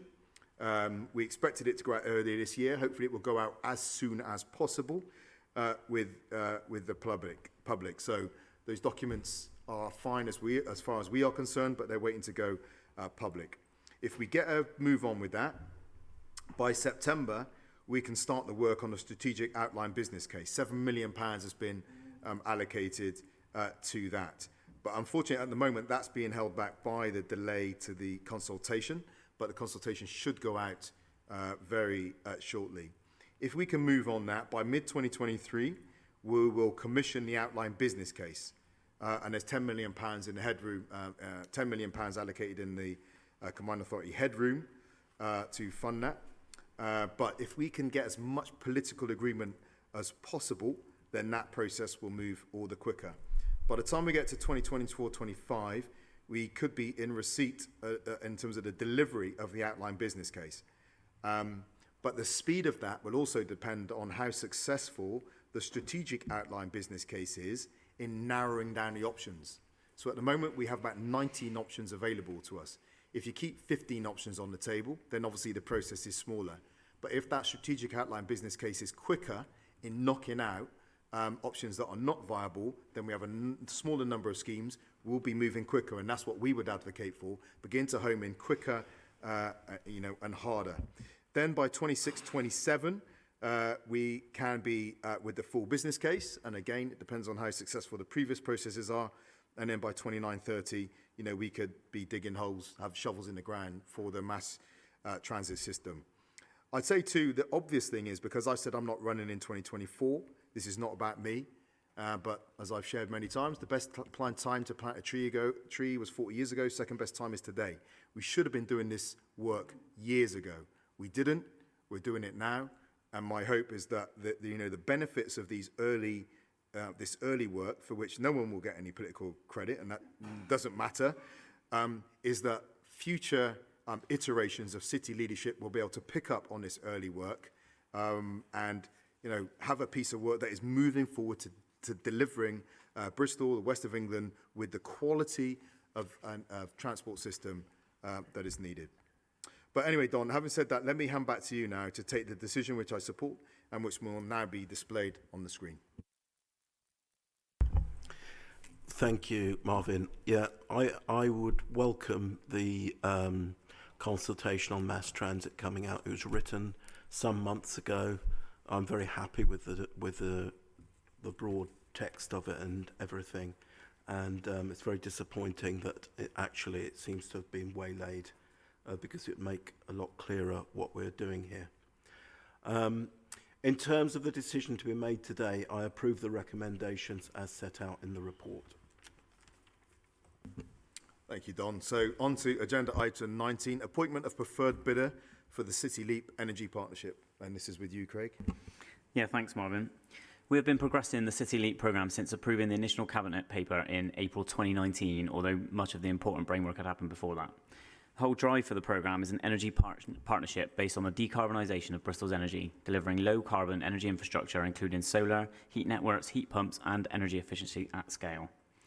After a robust and very thorough procurement of a partner, we are delighted to have announced Amoresco, a Boston, Massachusetts-based clean tech company who specialise in renewable energy assets and deliver renewable energy solutions across North America and in Europe. They will bring Vattenfall Heat Limited as an essential subcontractor to the Swedish state-owned power company. The partnership is based on the council providing access to its estate, while the strategic partner will contribute capital funding, capacity and expertise. This is a low-risk partnership for the council, with the partner funding the operating costs while taking huge strides towards our decarbonisation, and brings investment of £424 million in low-carbon infrastructure in the next 5 years and up to £1 billion over 20. The project will deliver approximately 140,000 tonnes of carbon savings and 182 megawatts of zero-carbon energy generation. Initial aims include making the council's own operation carbon neutral by 2025 and retrofitting council social housing by 2030. On a wider scale, the partnership will work with other city partners and communities to deliver low-carbon energy across the city. This report agrees for us to take the transition stage forward and finalise the terms of the partnership. Most of that work has already been completed in the concession, where we have agreed controls and restrictions, including on customer pricing. To date, the government has failed to bring heat networks into regulation, and so the city will provide its own regulation. I am delighted to recommend this paper as part of our decarbonisation journey, proving that you need real actions on top of political will, and I am pleased that we have reached a partnership with excellent partners in Amoresco and Vattenfall. We will bring back the final agreement and terms to a later cabinet, as well as agreement to transfer our heat network assets to the partnership. Myself and Kai and Nicola, as well as much of the senior leadership team of the council, have attended hundreds of hours of meetings over nearly 4 years to get us here, and we're all a little grayer for it. But more than that, I want to thank the Energy Services team who have provided inspiration, negotiation and the hard yards of getting this massive piece of work to where we are. I am also really looking forward to working with our new partners in improving the lives of Bristolians forever. This is a game changer, a world first, a fundamental change to Bristol's energy system, and I'm hugely excited and not a bit relieved to bring this to Cabinet today. Yeah, big congratulations to everyone involved. We have one statement and 2 questions for this item. The first statement is from Councillor Martin Fodor. Thanks very much, Mayor. As I said in my statement, I'm welcome we got to this stage. It's been 4 years and it's getting us towards the conclusion, which is excellent news. It's a big gamble. It's a major project, estimated up to 9 million by the time it gets to the next stage. And I too welcome all the hard work by the officers. I've taken part in so many briefings and scrutiny sessions. I think it needs clarifying for people, as I said in the statement, the different roles that will and won't be played by this. Primarily, it's about work on our own land and buildings, and it's got to tackle our carbon footprint first, but it can also help people play a part in helping the city towards net zero, which is so essential since the climate emergency was declared. We've got to be ambitious. There also need to be opportunities for others to decarbonise. There are other players who would be interested, who have been interested, and I hope a route map can be found for them to show how they can play their part, because this is only part of the story. So that's really important. We don't want to disadvantage the smaller players. Just 10 seconds, Martin. Sure. And we don't want to disadvantage the community energy initiatives that have achieved a lot already. I'll just finally say, you know, this is about bringing forward options. Who wins those options, who demonstrates best value will have to be assessed every time, and I hope that's clear to everyone. But I really look forward to the progress reports and getting to the targets the partners have actually committed to. Thank you very much for your statement. We have 2 questions from Councillor Heather Mack. Councillor Mack. Thank you, Mayor. And I don't want to surprise everyone in this room too much, but I would like to congratulate getting this to this point, and you know, and I'm excited to see it. Of course, I'm still going to have some questions to ask, but I want to start with that positive. I understand that the council's heat network assets will be sold to the essential subcontractor, which will then operate under the contract of the joint venture company, in which the council will have a 50% stake. I also understand that the council will have a special share interest in the heat network company. Can the Cabinet member explain the general principles behind this special share and its role in safeguarding the council's future interests in the city's heat networks? Yeah, thanks, Heather. The heat network will be operated in accordance with provisions included in the contract with the council rather than JVCO, called the concession agreement. The concession agreement contains clauses protecting the key interests of customers of the heat network, e.g. the provision of heat and transparent pricing. The special share supplements these contractual protections around the operation of the heat network. The special share prevents the essential subcontractor from selling the heat network assets or the heat network company unless the council has approved the transfer. This means that the council can continue, even if the heat network assets or a heat network company is sold, to ensure that the key interests of customers, such as provision of heat and fair and transparent pricing, are protected. These provisions are intended to last until regulation is introduced. Further detail will be brought back as part of the June Cabinet paper. Supplementary, Heather? No supplementary, thank you. Should I move on to the second question? Yeah, it's fine. I'm sure you can understand asking these questions about, you know, protecting customers and heat prices in the current situation. So as heat networks are unregulated utilities, there's an added risk factor for both operator and users. I think most of this was answered. So how is the regulatory risk being built into the project? I think you've probably answered a lot of that. Yeah, I mean, it's much of the same, really. But so the concession agreement contains contractual mechanisms to protect the key interests of the customers of the heat network. They were included in part because heat networks are not regulated, as you mentioned. These will remain in force until the heat networks are regulated by the government. Vattenfall will be signing up to detailed operational KPIs in respect of the heat network, and their service standards exceed those set by the Heat Trust, and substantial customer service commitments were included in the successful tender. Vattenfall will provide transparent pricing and publicly available tariff breakdowns. Further details will be brought back again as part of the June Cabinet paper. Do you have a supplementary? Okay, I mean, it's worth saying, we talked with Tony at the beginning about the role of scrutiny. There are plenty of opportunity to have some good conversations around this. I think too, as we've talked about this scheme with other cities as well, there's a real interest in people learning from what we've done. And our hope is that, you know, it has been hard work. It has been lots of years. It's the first time it's been done.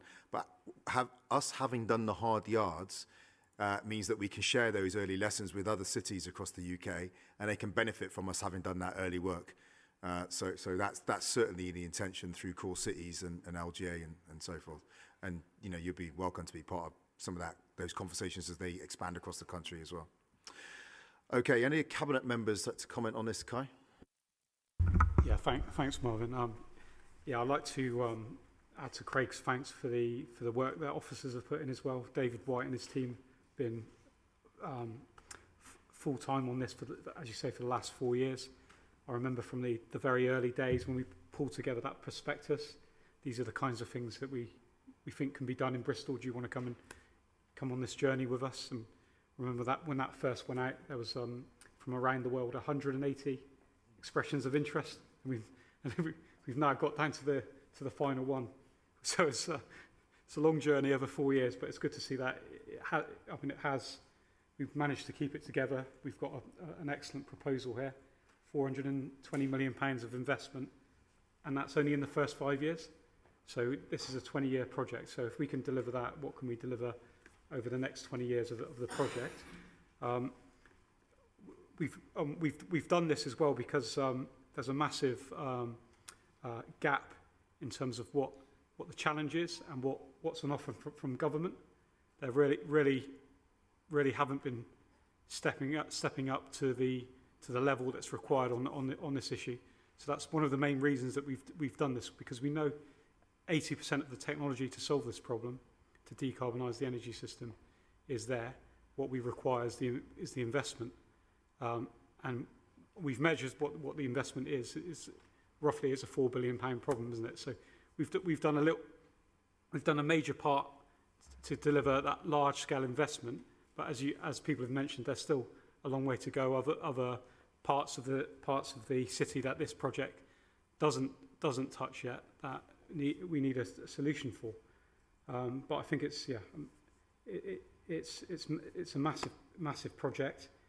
We have spent a lot of time, a lot of money on this, and as Marvin said, the lessons that are learned from this will be taken up by other cities. So this is groundbreaking, but I think the work we've done will benefit other people as well across the country, and even in Europe, there's interest in how we can how we do partnership working in Bristol, and on this subject, I think there's lots of people that will be keeping a very close eye on what happens going forward.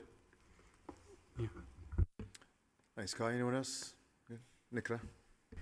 Thanks, Marvin. I think this is, obviously join Craig in just being chuffed to bits that we've got this to this point. I think what I'm most proud of, actually, as stepping back into this planning role, is I feel like we might be the first city in the country that will issue a local plan for consultation, knowing we can actually deliver the energy section of the local plan that we will be putting out to consultation. There is no one else in the country that could do that. And I just think it's, we've already got the biggest heat network in the UK. To the point about regulation, Heather, I totally agree with you. I work in regulation, and I think that the worst thing that could happen is if BEIS do this by themselves. And so when the CCC were here the other week, we offered our services up to say, well, if we've got the biggest heat network in the country, let us help you write that regulation, because we can be your sandbox, we can get this right, and we can protect consumers. So I just think the opportunity is phenomenal. It just makes me, chuffed to bits, and I'm really pleased to bring forward that local plan, and we can look at actually where we can take this. Thank you. And I'll just say, I'm remembering back actually to a trip when we were first put in this public, and Tim Bowles and I were in Singapore talking. DIT were there, the government were there in force, and they wanted a strong British representation out there, and we were there, and we just first started talking about the opportunity to have a chapter change in the nature of Bristol's relationship with energy, from generation to distribution, storage and use as well, and now we're at this stage, so it is really fantastic. And please do, we will say it personally, but extend our thanks to the team, because this is about the experts who don't get the publicity, but we keep using the phrase, don't we, doing the hard yards behind the scenes, making this real. So Craig, let me hand back to you now to take the decision which I support and which will now be displayed on the screen. Yeah, thanks, Marvin. And they don't necessarily always get a mention, but the lawyers have done a huge amount of work on this. And, it's not often you praise the lawyers, but my God, they've done a very good job, Tim. Yeah, thank them. And also, we could make a whole raft of jokes about it. We've gone into partnership with the Swedish nationally owned energy company because our own government are not investing in it ourselves, but I won't do that. In terms of the decisions to be made today, I approve the recommendations as set out in the report. Thank you very much. It was one of the points Ed Miliband made today, actually. Yeah. Where's our own government investment? So agenda item 20 now, Adoption West contract extension. This with you, Asha. Thank you, Mayor. Government expects all local authorities with responsibility for children's services to deliver adoption services via a regional arrangement. Hosted arrangements are the predominant delivery model elsewhere and involves one council hosting the pooled delivery resources of the other participating authorities. This approach is the preferred option for Bristol following the decision of this Cabinet in October 2017 to approve this approach to regional adoption arrangements, with the company Adoption West being establishing its operations in March 2019. Today, I am seeking agreement for a 5-year extension to the Adoption West Commission Agreement from the 1st of March 2022 to the 28th of February 2027. We have already agreed to a 3-month extension to ensure that formal decisions on this extension can be made by all the participating local authorities, and that includes Bath and North East Somerset, Gloucestershire, North Somerset, South Gloucestershire and Wiltshire, who have all agreed to continue with the regional arrangement through Adoption West. So I'm seeking Cabinet approval to authorise myself as Cabinet Member for Children and the Executive Director for People to extend the commissioning agreement for Adoption West for 5 years, implementing the proposed variations in respect of the financial mechanism and service spec as set out in the report. Thank you very much, Asha. So we've received no public forum on this item. Any other Cabinet members wish to comment? Just a critical piece of work for us, again, Asha. So let me hand back to you now to take the decision which I support and which will now be displayed on the screen. So in terms of the decision to be made today, I approve the recommendations as set out in the report. Thank you. Agenda item 21, permission to bid for Violence Reduction Unit grant funding. And this, please note there's a change to the recommendation 1 in the report to clarify the delegated authority includes procuring and awarding contracts over £500,000. Asha, this is with you as well. Okay, so yesterday the Home Office announced further funding of 5.08 million to be allocated to Avon and Somerset's violence reduction work. Over the last 3 years, Bristol City Council have been grant funded by the Office of the Police and Crime Commissioner to deliver the Bristol element of the Home Office grant.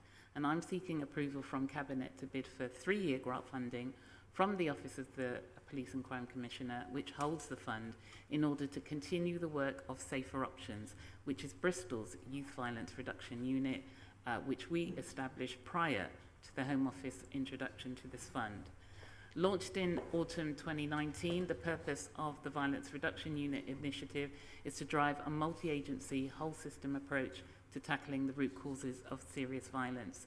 And this includes working with key partners, the police, the community and voluntary sector to understand what the local problems and risks are around serious violence and work collaboratively to overcome these. I'm therefore delighted that Safer Options will continue to receive funding over the next 3 years, subject to a successful bid for the VRU grant of up to £1.6 million. Details of the budget are set out in the report and the appendices. And I'd also like to point out that our allocation for 2022-23 of £568,000 is £144,000 more than what we received last year. And that will help us to sustain our multi-agency approach to diversion and intervention activities, which really helps us to help keep young people away from crime and serious harm. So, thank you. Thank you, Asha. We've received no public forum on this item, but having been on the journey with you myself, we just know just how critical this is to the city. We've had loss of life. We have people's life chances, even if they survive being snuffed out. People end up in prison as well when it comes on. So we say for every incident, we don't just lose one life, we lose 2, and the families are affected as well. So to be on the front foot in this area is absolutely essential. I know it's not of immediate concern to some people, and they don't see it as a priority, but for some people it really is on their doorstep every day. So your leadership in this area with our city partners has been so welcome. But as I said, we've had no public forum on this item. Any Cabinet members wish to comment on this? Ellie? Just to really welcome it and just to say how important it is, and we've been doing a lot of work on youth violence in the past few months. A series of mayoral conversations, a summit ran by young people, and then another one for all the agencies in the city to come together and signpost and share their work. And we did see a lot of positivities from that. We saw a lot of work that is going on, and it was able to share that with each other and help to coordinate that and join that work up. So it's great to see this continue to be a priority, and I'm really, just to really welcome that opportunity to apply for the funding. It's really great. Thank you. Thanks, Ellie. So, Asher, let me hand back to you now to take the decision which I support and which will now be displayed on the screen. So in terms of the decision to be made today, I am making the decision as set out in the report recommendations with the amended wording showing on the screen now, so that for the avoidance of doubt, delegated authority includes decisions over the key decision threshold of £500,000. Thank you. Thank you. Thank you very much, Asher. So, agenda item 22, City Funds Limited Partnership Grant Funding. And this paper contains an exempt appendix with commercially sensitive information. And any discussion on the content of this appendix will need to be held in exempt session. So, Craig, you're bringing this item. Yeah, thanks, Marvin. Along with Big Society Capital, we've both invested £5 million each in the City Funds Limited Partnership, with arrangements that create a £10 million fund that provides loans to support charity and social enterprise sectors to deliver outcomes within 4 priority areas: no child goes hungry, economic inclusion, community initiatives, and environmental stability. The deployment of the fund is progressing, and 51% has been approved and is on the way to being deployed. The disruption caused by the pandemic has slowed things down, and the last few years have really impacted the ability to deploy capital, but has, of course, increased the need for it across the sector. So City Funds have requested a 1-year extension to make the fund more competitive compared to other market providers and provide more affordable repayment profiles to investees. The increasing of the term will defer the principal repayment by 1 year, offset by a higher interest return for the council. Big Society Capital, our limited liability partner for the fund, have endorsed the requested extension, and in line with our mirrored arrangements, this report recommends and seeks Cabinet approval for the council to also revise our element of investment with a 1-year extension. Thank you, Craig. So we've received no public forum on this item. Any other Cabinet members wish to comment? Tom. Just say I really welcome and support this. I sat on the Community Initiatives Funding Priority Group when they were first set up, and I know it's been a phenomenal amount of work that's gone in, and seeing some of the projects now coming forward has really brought it to life. So fully support this work. Asher? Yeah, I wanted to say the same. I fully support this initiative. I think it was a genius stroke for us to actually set up the city funds, because it provides alternative solution, financial solution for voluntary and community and social enterprise organisations. And like Tom, I've seen some of them come to life, including the investment of, I think it was £1 million that was made to over in South Bristol for the football courts over there. So yeah, sports centre, South Bristol Sports Centre. So yeah, what would be great is maybe bringing back in a few months' time a report on how that spend has been going and what organisations are benefiting from that approach. But yeah, fully support. Thank you, Asher. And again, we constantly have to thank those people doing the work from positions of invisibility as well, isn't it? We had a very simple idea in the run-up to the 2016 election, which is about how you can get more coordination around corporate social responsibility spend within the city, so that rather than having 1,000 flowers blooming, can you put a share into a single pot and begin to get chapter change in the way Bristol works, but with an investment pot that focuses on social outcomes but gets a return and grows over time. So it becomes Bristol's independent pot. Ed Robury, Bristol and Bath Regional Capital, did some hard yards with that, really beginning to work it up. Partners from around the city come together, and now we have this city fund that is not run by the council, it's run by the city, with city partners from public, private, voluntary sector on that board, working with community groups. And I think about the Ambition Lawrence Western wind turbine, for example, going to be the largest in the country. Real investment in community power and community agency and good social outcomes is in line with the aims. So this is, as an overall project, it's great and great to have it under your watch, Craig, making sure we create the conditions for it to be successful.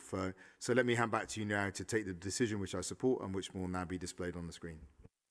Yeah, thanks, Marvin. I mean, the Ambition Lawrence Western wind turbine is a really good case study in it, because we invested, or City Funds invested very early in that process when they would have struggled to get investment from anywhere else, which enabled them to kick it into the next level, where we were then able to invest again a larger amount to get it on to the point at which they're now building the largest wind turbine in Europe. And as you just mentioned, there's a huge number of volunteers across the city who are doing stuff for city funds effectively, sitting on the boards, working on the funding priority groups, working on the investment advisory committee, all of whom are just giving up their time really out of the kindness of their hearts and their desires to see an improved Bristol in the future. So I should thank all of those people while we're doing this. That's all from me. So in terms of decisions to be made today, I approve the recommendations as set out in the report. Thank you, Craig. So on to agenda item 23, Great Western Credit Union, Fair for All Investment and Stroud Valley Credit Union merger. And this paper contains an exempt appendix with commercially sensitive information, and any discussion on the content of this appendix will need to be held in exempt session. Also to remind members that this decision is exempt from call-in procedures. So Craig, you're bringing this item too.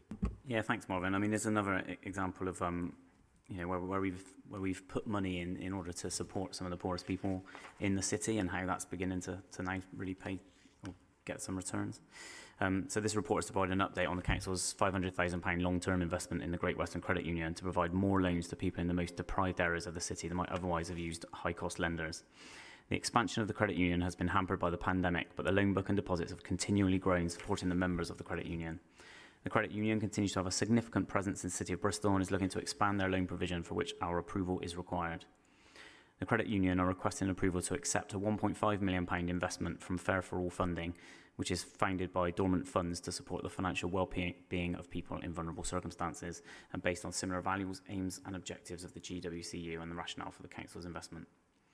A positive review of this investment has been undertaken, as detailed in the report, that will enable further loans to the vulnerable citizens in the city, and the report recommends that the City Council provide our approval to the credit union, for which Cabinet approval is sought. In addition, the report provides an update on the credit union's successful merger with Wyvern Savings and Loans Credit. To build on this merger and provide valuable services in the region, the credit union are seeking approval to merge with Stroud Valley Credit Union, a much smaller credit union than Wyvern, and that will provide further resources to support loans in the region and the city. This report seeks Cabinet approval in principle to this merger, subject to further satisfactory due diligence. Thanks, Craig. So we've received no public forum on this item. Only Cabinet members wish to comment. Helen? Apologies, Marvin. I wasn't here at the beginning of the meeting, but I'm a member of the former Bristol Credit Union, the Great Western Credit Union, so declaring interest. Thanks, Helen. Don? Yeah, I was here at the beginning of the meeting, and I am as well, but so I should have mentioned it. But, having, everyone's going to come out now, having a really honest, locally controlled banking sector is incredibly important, I think. I can remember when the private sector kind of did that for you. At least you got... I remember getting ticked off for going £5 over once and having to go into the bank manager's office. I was invited by letter to go in, and I can remember the days of municipals and building societies when they were what it said on the tin, and the private sector no longer does that, and you're down to 2 or 3, and I'm not going to name names. Where you can put your money and know that it's going to be invested with a conscience, but also that you won't be dragged or enticed into really unwise investments for the future. And Bristol Credit Union is the one I will name, or rather I've got its name now because it's expanded. Yeah, it's expanded. But, I totally commend their work. They got me out of a hole once, and I'm still with them. And they still get people out of a hole.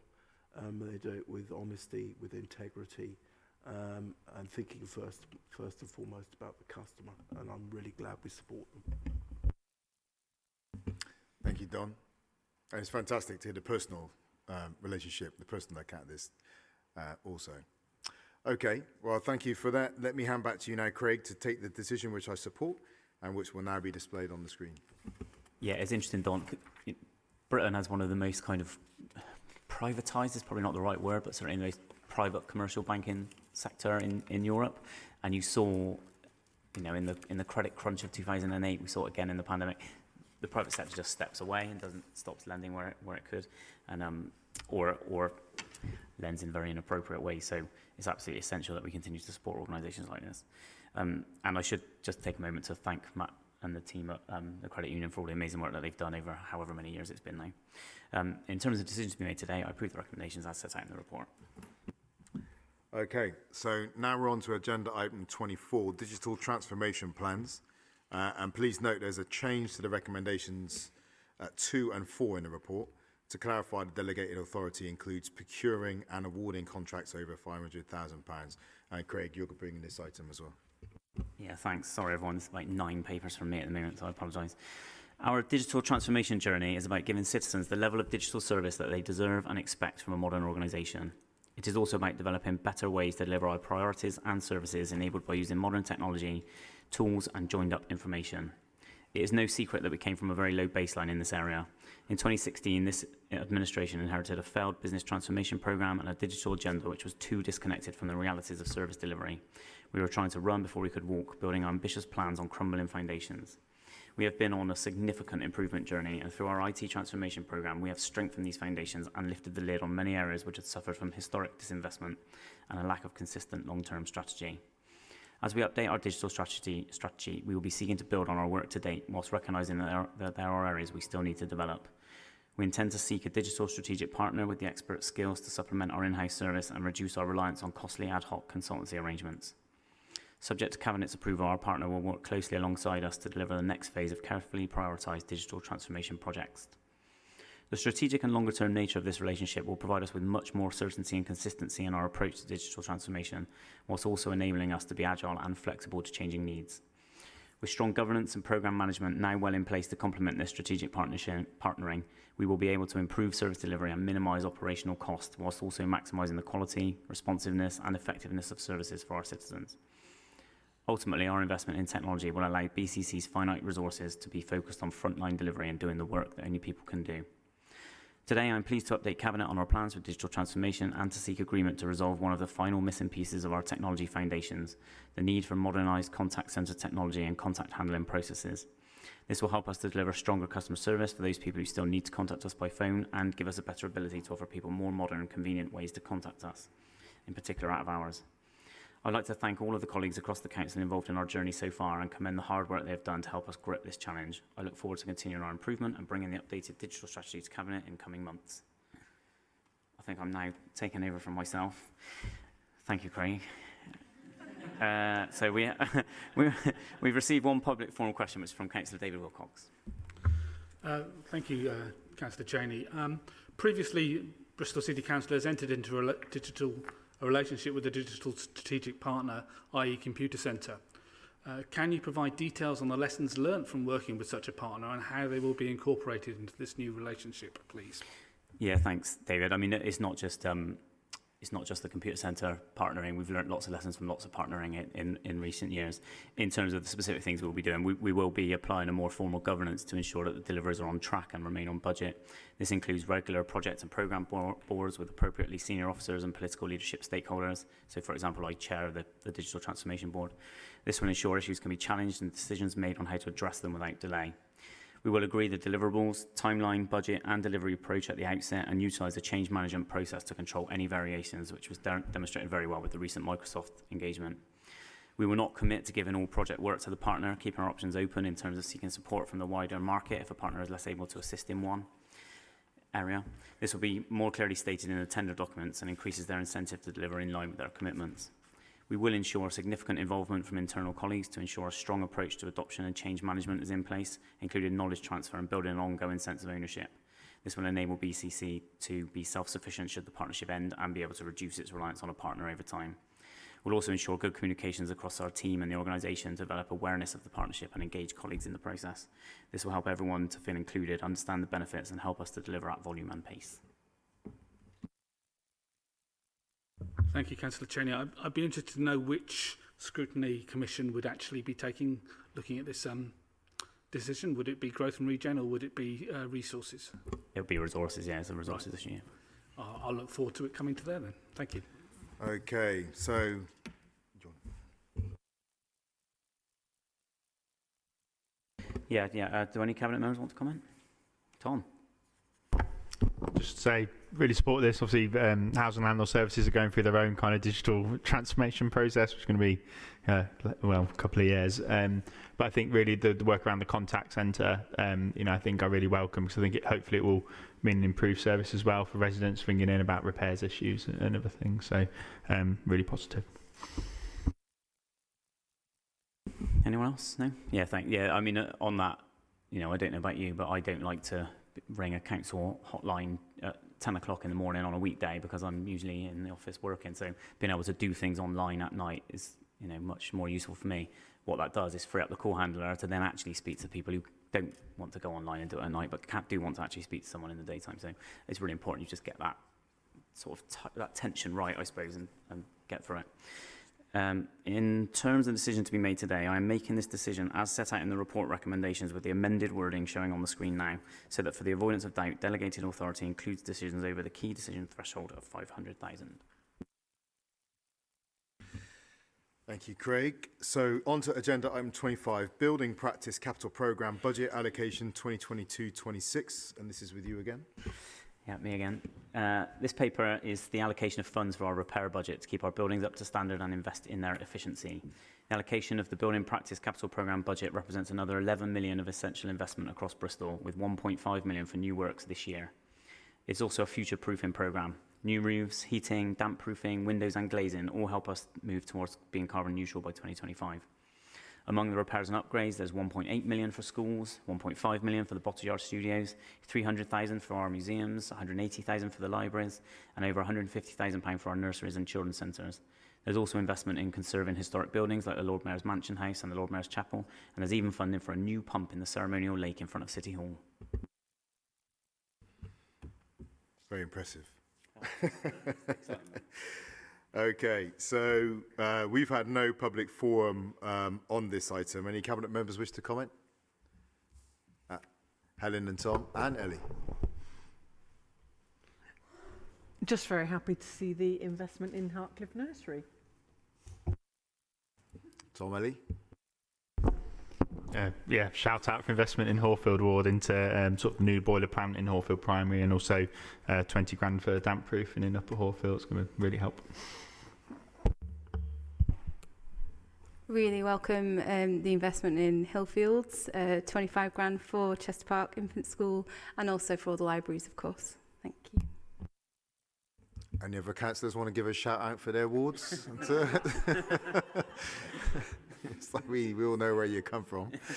All right, okay. Yeah, good news. Okay, so let me hand back to you now, Craig, to take the decision which I support and which will now be displayed on the screen. Yeah, thanks, Marvin. In terms of the decisions being made today, I approve the recommendations as set out in the report. Okay, agenda item 26, Finance Exception Report, period 11. Craig. Yeah, thanks, Marvin. This report makes Cabinet aware of any material finance changes that have happened since Cabinet last met and provides a mechanism for finance spend approvals or budget changes that are required. The report updates on the bids submitted to NHS Bristol, North Somerset and South Gloucestershire Clinical Commissioning Group, and confirms that Bristol has been allocated 4.94 million of match funding under the Healthier Together Integrated Care Activities Agreement. Also 3.3 million of funding to support people with learning disability or autism to help them move out of inpatient placements and back into the community.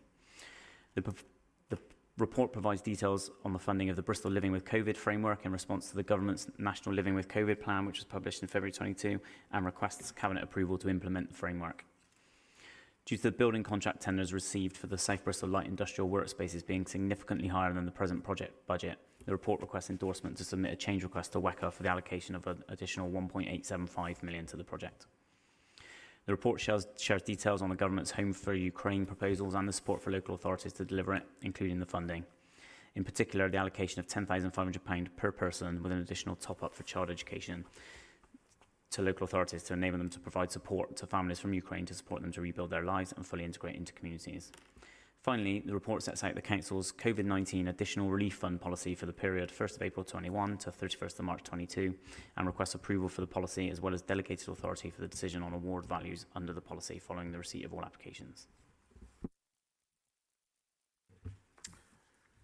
Thank you very much, Craig. So we've had no public forum on this item. Any of the Cabinet members wish to comment?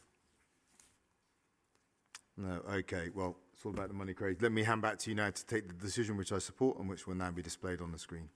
Yeah, thanks, Marvin. In terms of the decisions being made today, I approve the recommendations as set out in the report. Thank you. And we're giving you a break now. Agenda item 27, private housing service rogue landlord database and time period of a banning order policy. Tom, you're bringing this one. Thank you. So the private housing service rogue landlord database and time period of banning order policy explains how Bristol City Council will discharge its duty and use the powers in the Housing and Planning Act 2016 to determine whether to add a landlord or property agent's details to the national database of rogue landlords and property agents. The Act introduced a range of measures to crack down on rogue landlords. These include banning orders for the most serious offender and a database of rogue landlords and property agents against whom a banning order has been made, which may also include persons convicted of a banning order offence or have received 2 or more financial penalties. We are clear that the small minority of rogue landlords and property agents who knowingly flout their legal obligations, rent out accommodation which is substandard and harass their tenants should be prevented from managing or letting housing.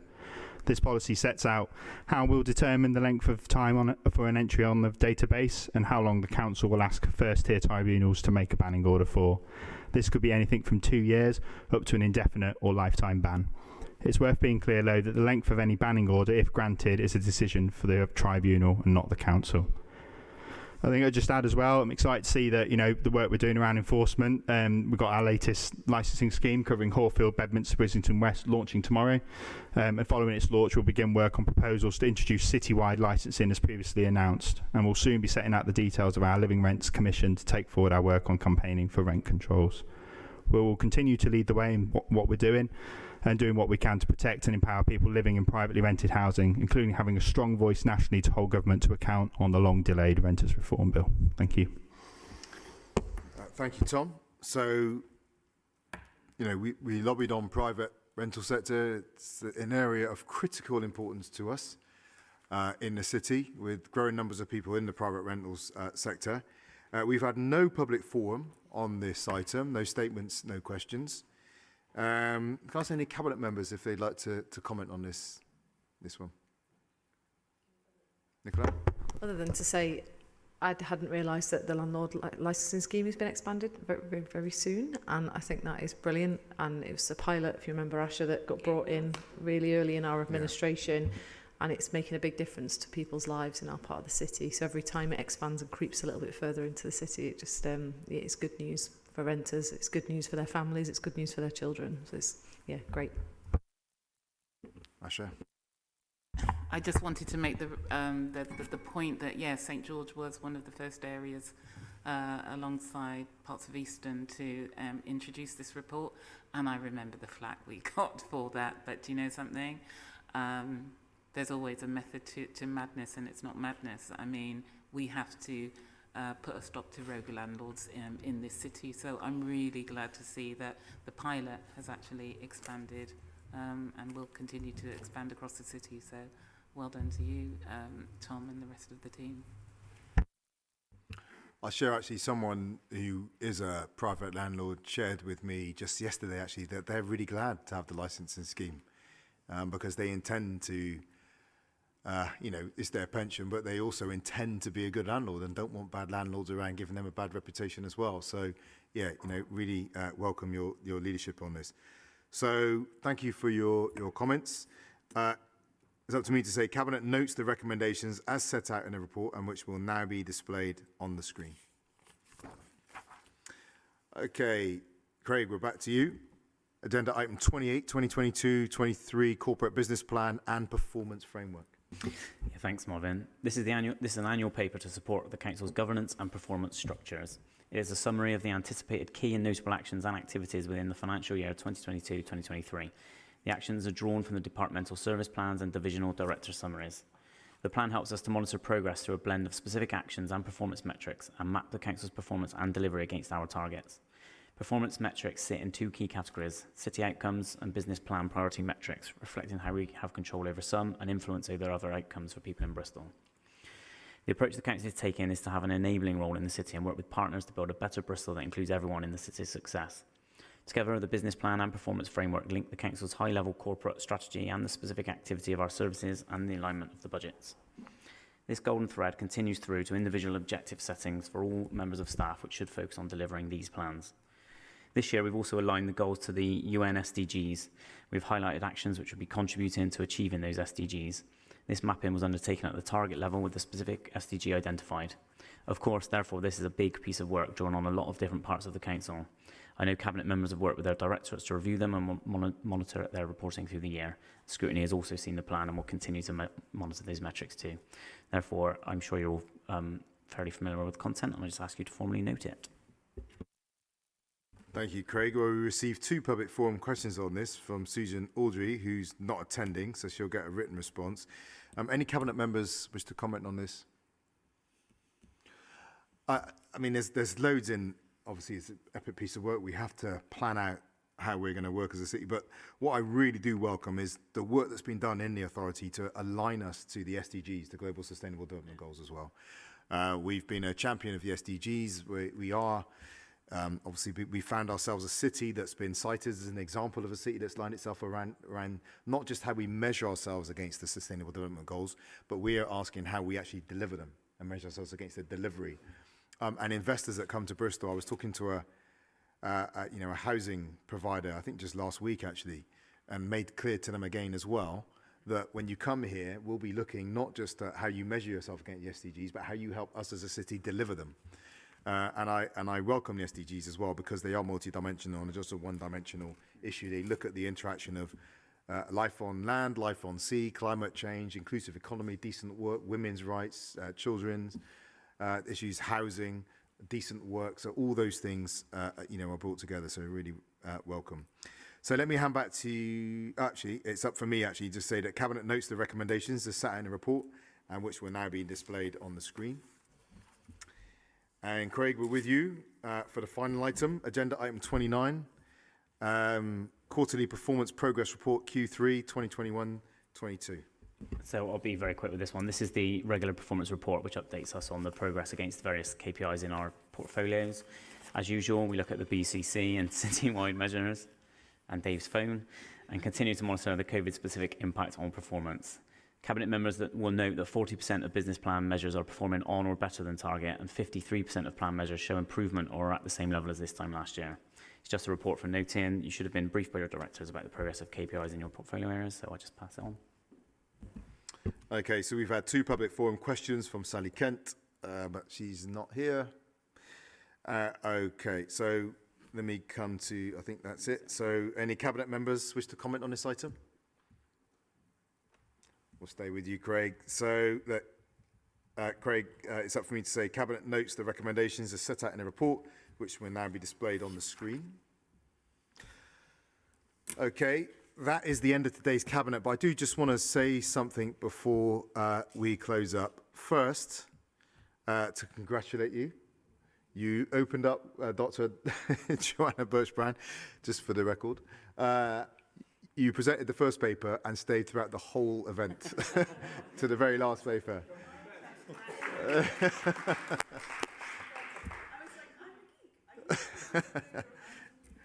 Yeah. If I can say, I mean, it says there's a lot of things going on, and I think it would be good for people to at least engage with the agenda of Cabinet so they can see the things that are happening and things of real substance. I am just going to offer a bit of a challenge too. So today, what we worked through: Temple Quarter, rough sleeping, housing infrastructure, the museum, street lights, LEDs, decarbonising that. We touched on safety, women's safety. We looked at transport, the sustainable transport settlement. We looked at City Leap, which is a European first, global first, a real game changer. We looked at violence reduction when we think about the headlines around young people feeling, not just feeling, but at risk on our streets. And we have had deaths in the city. We looked at city funds, which is a really innovative approach to city finance that is unlocking finance for community organisations to take a leading role. And that wind turbine is going to be producing energy for about 4,000 homes in Lawrence Weston as well, right? So we're talking about genuine Green New Deal type stuff here, right? Inclusive, a just transition.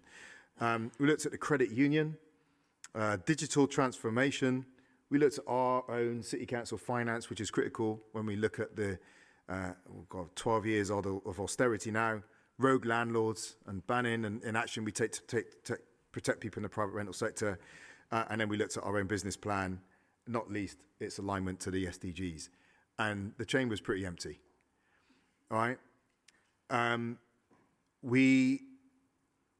We've just come through a process as a local authority in which a motion was brought in full council by opposition parties in which we are now compelled to spend nearly £800,000 on a referendum on the structure of governance for Bristol. I point out this is not just a referendum on the mayoral model, it's a referendum on the committee system. But essentially, we are now spending £800,000 on a referendum so that opposition councillors can complain about a system and change one that they're not actually using, right?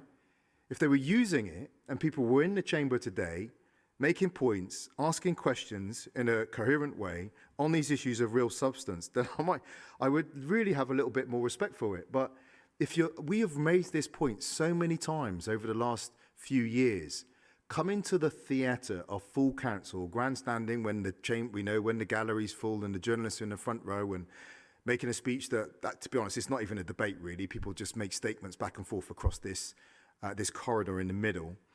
Hopefully get a tweet out of it and hopefully get a headline out of it or something like that. But actually not taking part in a chamber as it is, issuing criticisms of the city office, saying people saying they want to attend city gathering when we have pointed out that councillors have so many opportunities to engage in political discussion in the city, not just in full council, but in scrutiny, in the committees, on the panels that are around, and in cabinet that no one's here today. I really think it should be, anyone who is sincere would really, go back to group and say we need to have a long, hard look at ourselves, right? And I think back to what Tim said at the beginning. There were so many items of substance and interest on today's agenda that could have been discussed and debated and taken back to group for further discussion, even if the decision we made today was disagreed with, right? At least there would be some substance to take back to the group, to talk about it and talk about how they could come back and challenge it. And so that the challenges that happen in public are at least informed, rather than just, the Twitterization, which is an accusation thrown out into the public square. And that I hope we'll see what happens. But my sense is that kind of challenge to the extent to which people are making use of the systems that exist have to form a bit of a backdrop to this referendum that is coming up in the city. If you're not making use of what's there, then you're on pretty thin ice as you try to change it, particularly when it's costing us nearly £1 million to go through that process. But having said that, I thank you to those who do attend. Oh, Dr. Brown? Do you want to put your microphone on? Do you want to put...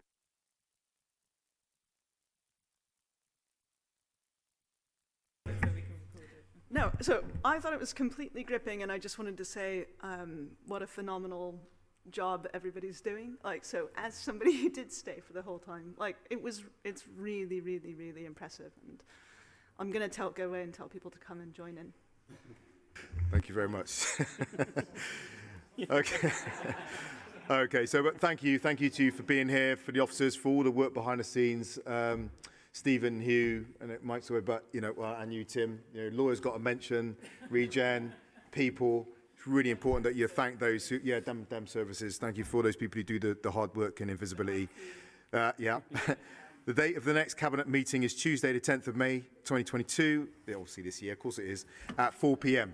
Take care.